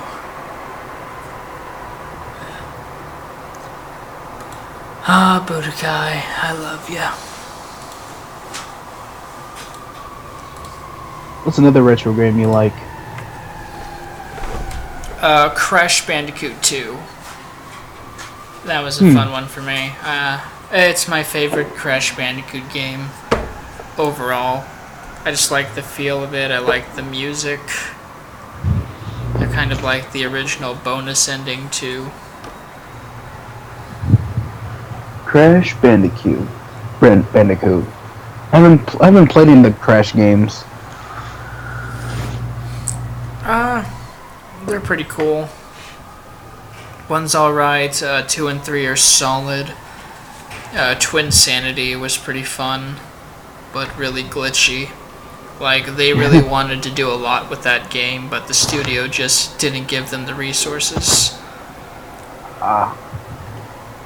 Naughty Dog. Pretty cool, yeah. Actually, no, it was Traveler's Tales, I think, that did that one.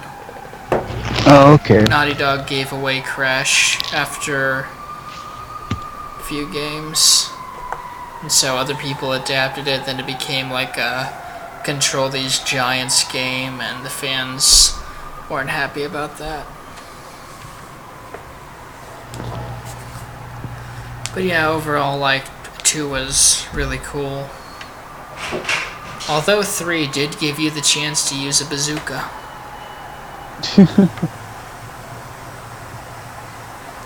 Bazookas.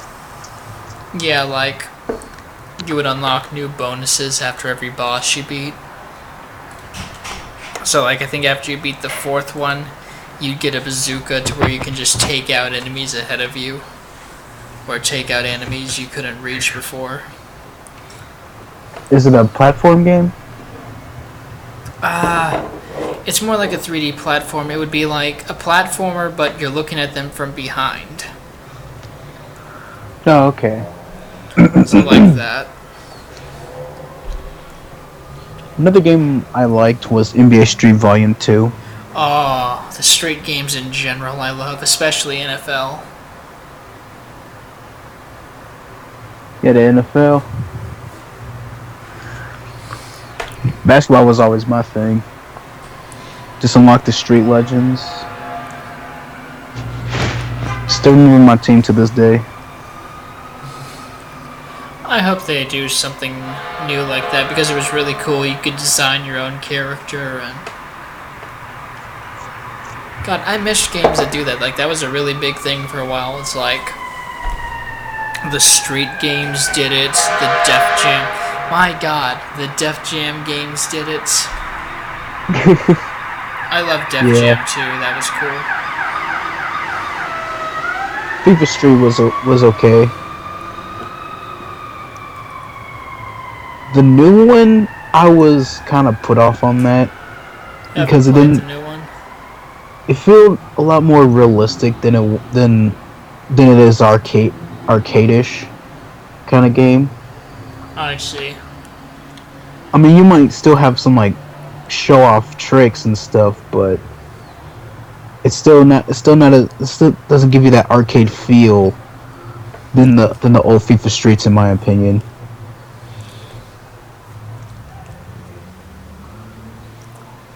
I only have the. Sorry, go ahead. Yeah, I was just saying. I have the first one. I played the second one briefly. The third I played on it at the store, and I didn't really like it too much. And then the new one, it was like feel more realistic than it was than the old ones. So the first one is the best one in my opinion. Another retro game I like that I hope they do something else with is The Warriors on the PS2. Oh The good memories of that game. I remember playing that with my childhood friend Jordan, and we had a lot of fun with it. yeah. like a lot of laughing too, just because like you could knock people out and steal their hats, or there were like riot segments. Oh man. That was a pretty cool game overall. I need to play that because I never played it. It's definitely like a really fun beat 'em up where you can like command your crew to do whatever you want. Like the Warriors is just a classic movie altogether, so I'm really happy like this game is probably one of the better movie tie-in games. Yeah, because you don't see a lot of good ones nowadays. Nah, you really don't. And I totally agree with Pat from Two Best Friends Play that like a Telltale Warriors game would be awesome.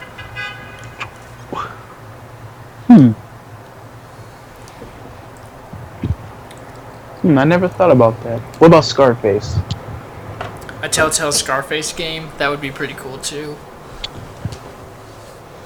I wish Telltale would do more Sam and Max. Same here. I don't know what they have new on their plates. I think they're still working on Walking Dead and Game of Thrones. And they're working on Batman, aren't they? Yeah, they're doing a new Batman game. I'm not really sure how to feel about that. I don't know, I'm not like a Batman fan, but... Well, I like Batman, but not like one of those super fans. Yeah. I just don't know how well it's gonna play out. As a story-based game? Yeah, I'm hoping what they do is like go an alternate route with this. Like the problem I sort of have with Telltale games is that they always do like quote unquote canon adaptations of things like The Wolf Among Us and stuff like that. And because they're canon, it's not like they can do a lot of stuff. Like, I'm hoping with Batman, this is alternate universe Batman, so, like, you could have the choice of actually breaking the code and straight up killing someone if you wanted. Or they'll tell a story of Thomas Wayne. Yeah. Oh, hell. Like, them doing an adaptation of, like, the Thomas Wayne and Martha Wayne being the Joker story would be so cool. Have Cyborg come in and he's basically the paragon of the group. Superman's like underground somewhere. Yeah. Or like take on like the timeline around like the Flash paradox. Oh yeah, they could easily do that. Goddamn, I do that. But yeah, they're doing that. Let's see what else they're doing. Walking Dead Season 3, an untitled Marvel game, and Game of Thrones Season 2.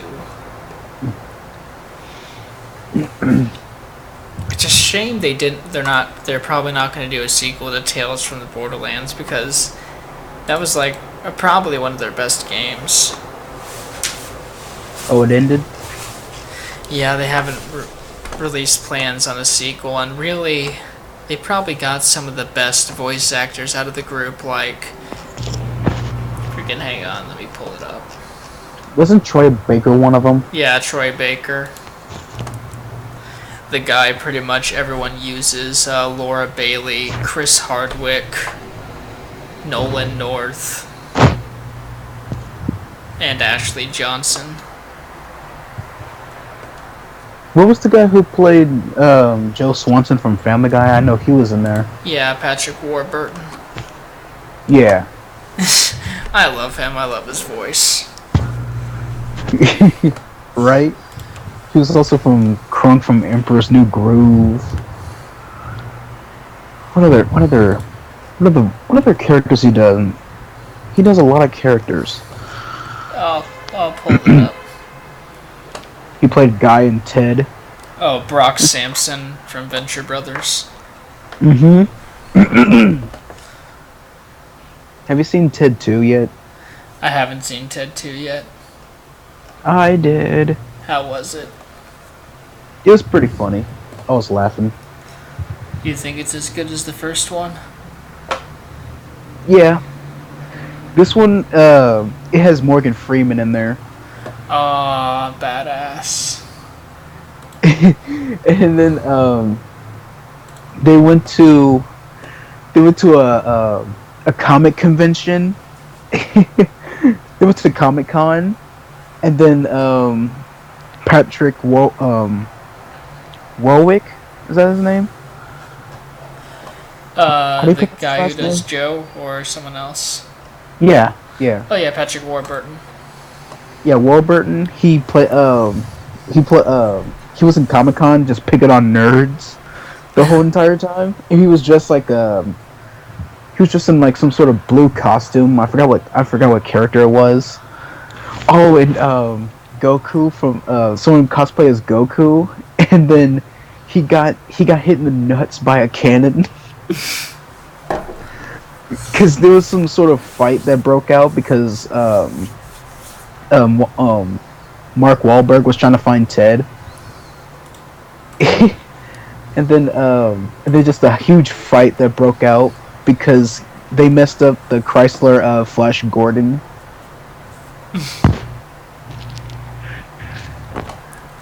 Yeah, his appearance in the first Ted was funny, but it was weird. Patrick, Patrick Warburton, yeah. yeah, He I'm just not gonna shows get up used and to he's it. like, "Oh yeah, I guess I'm gay or something." And then Ryan Reynolds shows up as his boyfriend. Yeah, Yeah, this is my new boyfriend, you know, 'cause I'm gay and stuff. I don't know. He doesn't even say anything too. Like it could have been any person, but it's just randomly Ryan Reynolds. yeah, and he has a new boyfriend now. Ditching Ryan Reynolds. That's fine. He has Yeah. that one chick from Deadpool now. Yeah, yeah, he has a chick to fuck him in the ass. So you know. Hey, only on Women's Day. Yeah. Wade Wilson. Ooh, a Telltale Deadpool game. Is that gonna be on there, or are you just thinking about it? I'm just thinking about it. Yeah, there would be a lot more jokes. Yeah, it would. More fourth wall breaks. Tales from the Borderlands had its fair share of fourth wall breaks, but a Deadpool Telltale game would have so many.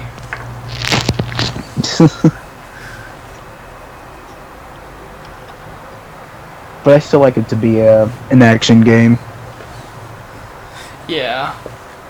Like the one they made a while back. I wonder if Yeah. they'll make a sequel to that.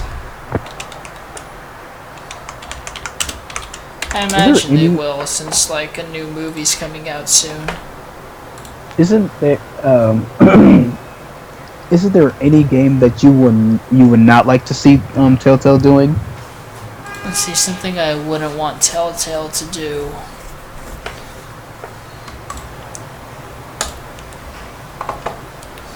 That is a good question. You know, I would like to see a Saints Row Telltale game. Really? To see how that would play out. Yeah. I would like to see that.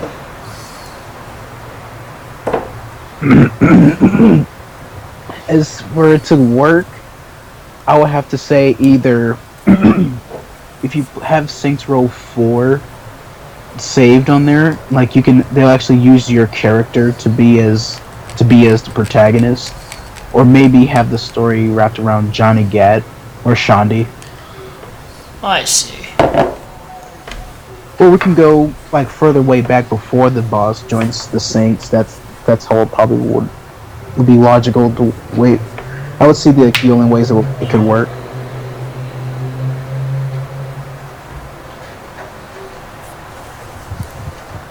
I don't know, I guess one that I wouldn't play would be like a Telltale Teen Titans or something like that.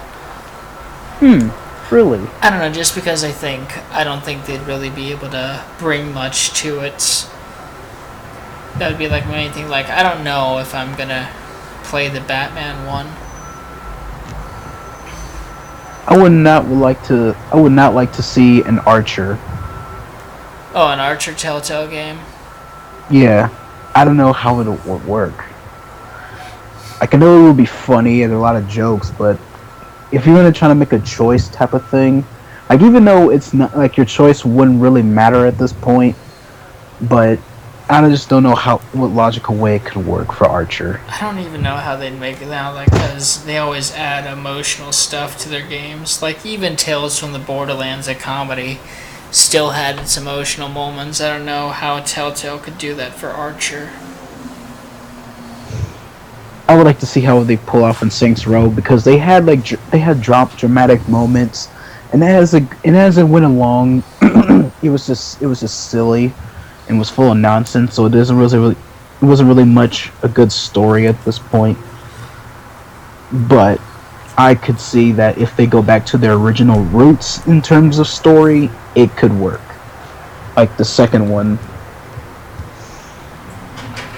I don't know, I feel like Telltale needs to take a step back and maybe put like a lot of effort into one game.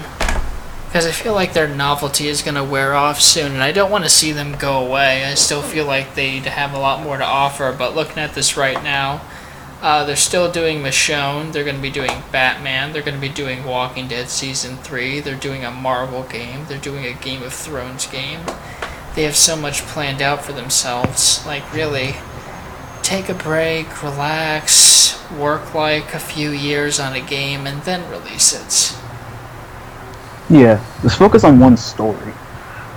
Yeah, focus on one story, like, maybe if they did that, like, with The Walking Dead, like, we'd be able to appreciate things a lot more if they, like, put all their efforts into it. Now, granted, there was, like, a few years difference between... Actually, hang on, looking at this. Yeah, overall, about a 2-year difference between Walking Dead season... No, wait, a 1-year difference. What the hell am I talking about? Don't listen to me, I'm drunk. But about a 1-year difference between Walking Dead Season 1 and Walking Dead Season 2. I mean, if they did, like, waited 2 to 3 years and just worked on one game, I feel like it would just be appreciated much more. I don't know. Yeah. I mean, it takes for a story-based game, they take very least time because they focus a lot more on story and probably the visuals as well. I mean, compared overall, to, I guess you could say, like, the choices in Quantum Break didn't matter either, but still. and they delayed it like several times, didn't they? Yeah. Still good product overall. I'd probably say, like, the choices in that game matter a little bit more than the Telltale ones. Like, if you save, like, that college girl, she doesn't die later in the game or anything. Huh. She doesn't die at the end. Nah. At least I assume not. Like, the end, like... I don't know if this is a spoiler or anything, but I'll just say this much. There's a conflict presented that you never face in the game. Like, essentially... fuck it. Like, they say, like, oh no, the end of time, we gotta fix the end of time. And they never do fix it, really. Like, it's never addressed. It's, like, stated that, like, no, the end of time is still coming, but you never stop it, really. But oh well. And that's just useless. Yeah. Although I kind of figured that with a game with time travel as its theme. Anytime that happens, it's either what was meant to happen will happen, or I'll just go back in time and stop everything. But when you are presented with both those scenarios, your choices won't really matter. Do you think that time or just butterfly effect is good? Do you think it's being milked or is being on the verge of being milked in terms of, the whole concept of time, focus, and stories? I don't know, I feel like the butterfly effect in general is generic enough to where you could add a lot of variation to it. However, I think like time travel games in general could eventually be milked. I feel like right now they're fine, but they could easily be run into the ground. Like there's only so much of the whole mess with time, bad stuff happens scenario.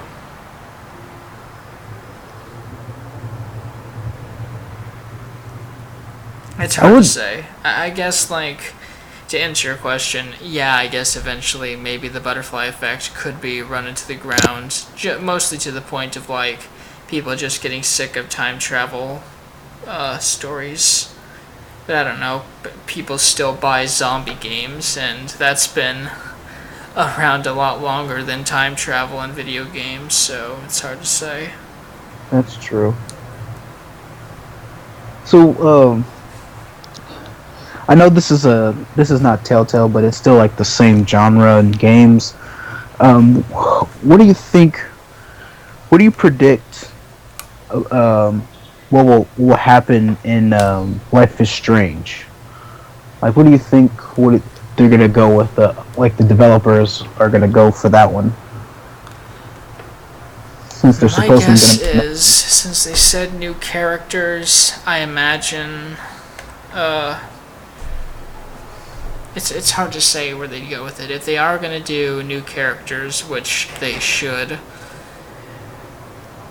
it could be another. I hope it's not another like high schooler. I'm hoping it's someone else. Like, who knows? Maybe a cop with time powers, like trying to prevent crimes from happening, sort of like a Minority Report kind of thing going on. That would be neat. Take place in Chicago. Yeah, like hell, like have it take place in Chicago. She can use her time powers to like stop people from throwing themselves off of buildings or shooting someone. And then some sort of thing where, because she thinks she can try to save everyone, she needs to face, like, she can either choose to try to do it and cause more trouble, or just accept the fact that she can't save everyone, and she lets everyone, like, a lot of people who originally that she tried to save dies. I don't know.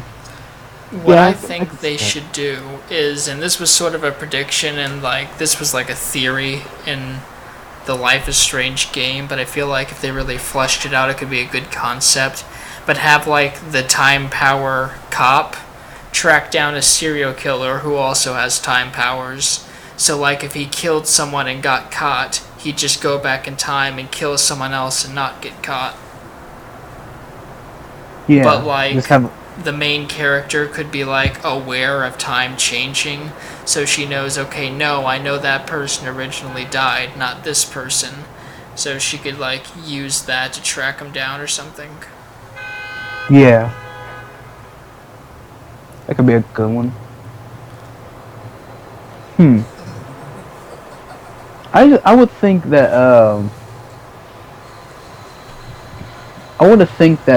another character would have like a different power, like telekinesis. Yeah, so I see what you mean, something along those lines. It depends on like what's actually getting the powers, because they never establish why Max has time powers in the game.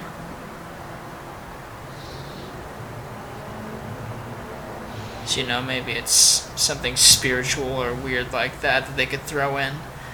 I don't know, it's weird, but knowing like sort of the tech that they have, it's probably going to take place in like another small, somewhat isolated area where Yeah, like there's a bunch Windows of random yeah. characters. Like, who knows, maybe it'll take place in a mental institute, but it'll probably be somewhere in which the character is around a bunch of other side characters that they can talk and interact with that'll somewhat change the narrative of the story.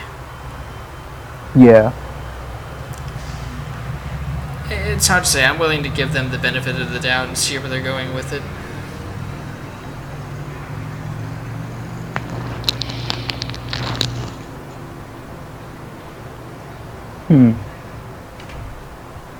I can wonder like if they're gonna try to do something like along with time traveling. I want it to be like a little bit different than what Max has, so it won't feel too much the same. Yeah, like put in new gameplay dynamics. Who knows, maybe they'll do like what Quantum Break did, and like you'd be presented with two choices and you're told like the consequences of what would happen if you picked them, and then you get to choose. Yeah.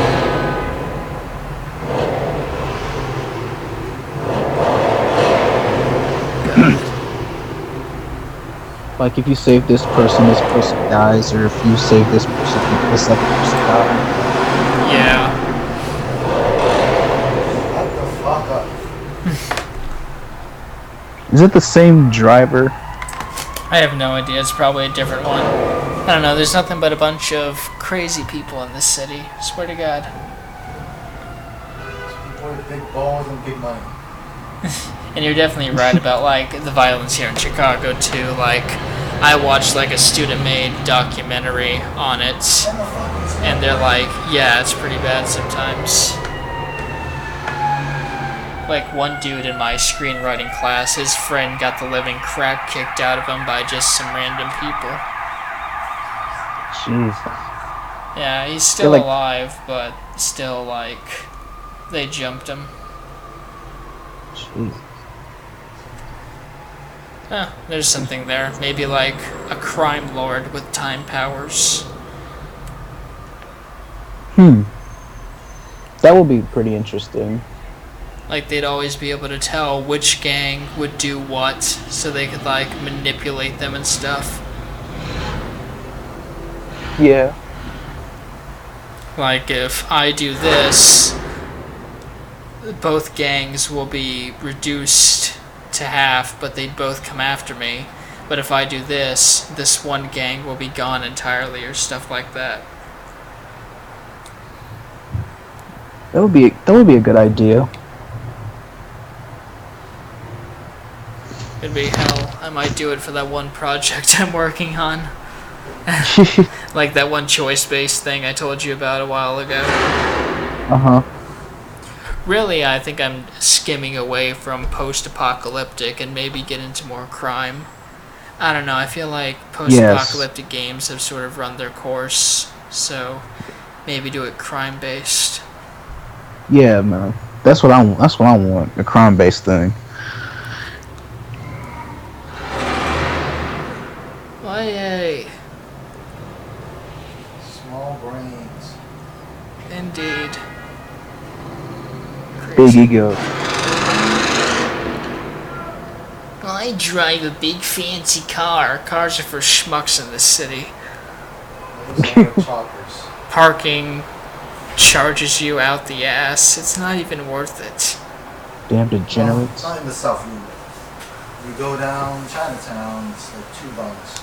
Oh, really? Well, there you go. If you ever move down here, Eric, live in Chinatown. Parking's cheap. And they have killer food there. Anywhere but the city. Just get the hell out of the Downtown city. Or River North. It's gonna be cheaper. Chinatown. Got it. Yeah. Really cool place. Have like a nice little candy store there. Good restaurants.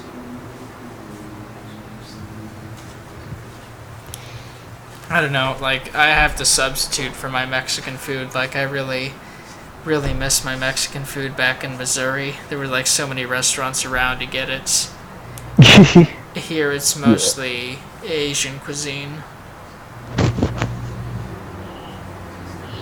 Which isn't bad, I like it, but, you know, I just, like, miss a classic bean burrito with a bunch of white queso on top of it, unlimited chips and salsa.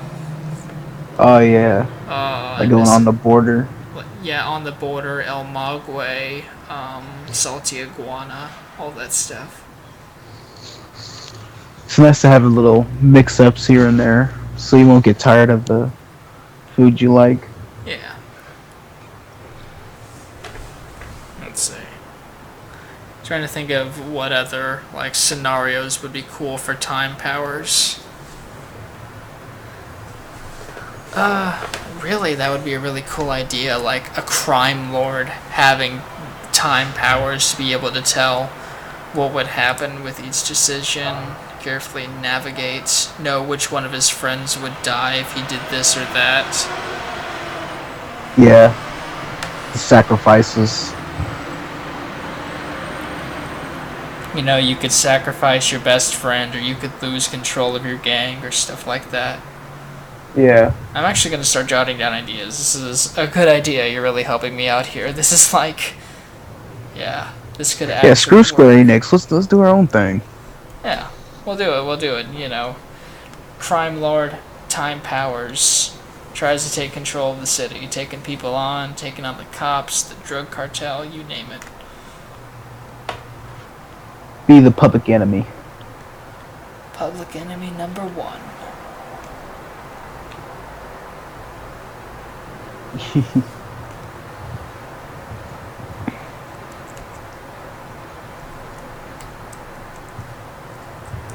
We're still recording, aren't we? Yeah. We're still... Oh, crap. I'm saying my ideas. They're gonna steal my ideas, and I'll be screwed. I don't know, like... I think we've reached about the 2-hour mark. Let me see. Yeah, roughly 2 hours and 10 minutes. I don't know. I'll probably play, like, the Bill... I don't know. Should I play the Bill Burr Philadelphia thing, or should I just leave that be for you to listen to later?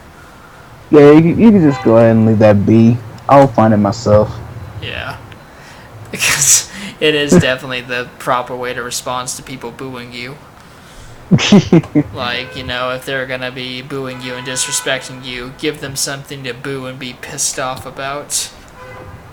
That's what I actually kind of hope that happens to me.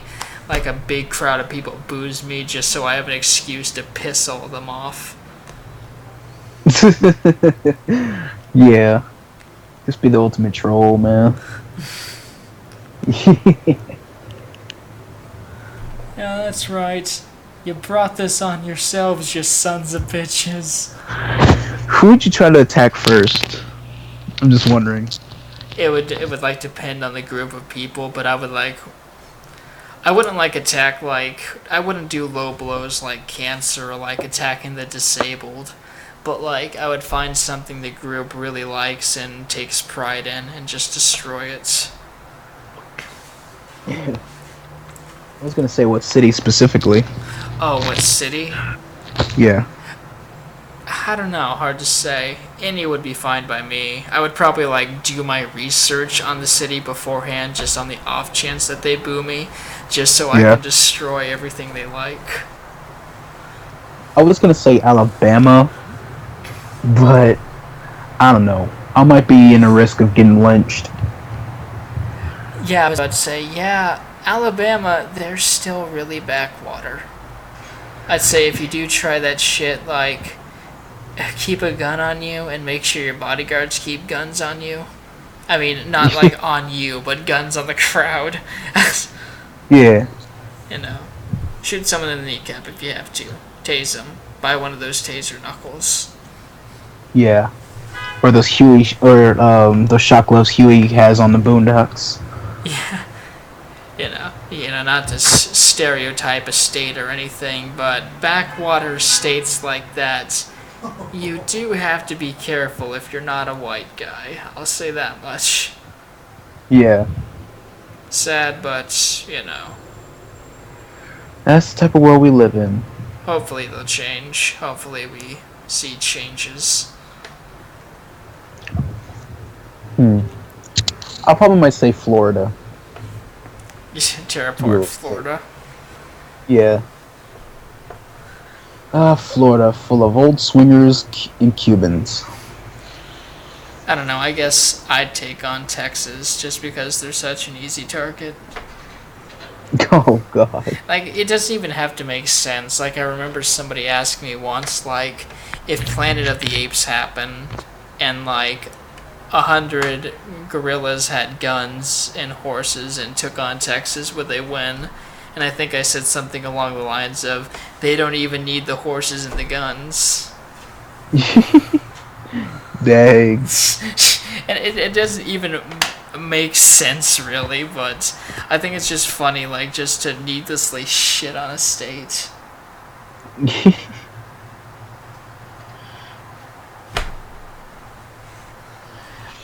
Alright.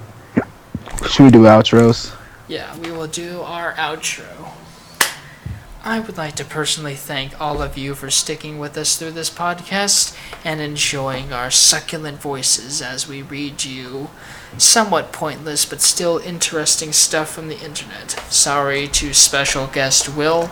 We look forward to having you on the next 5 Knuckle Podcast, podcast number 10. That's right.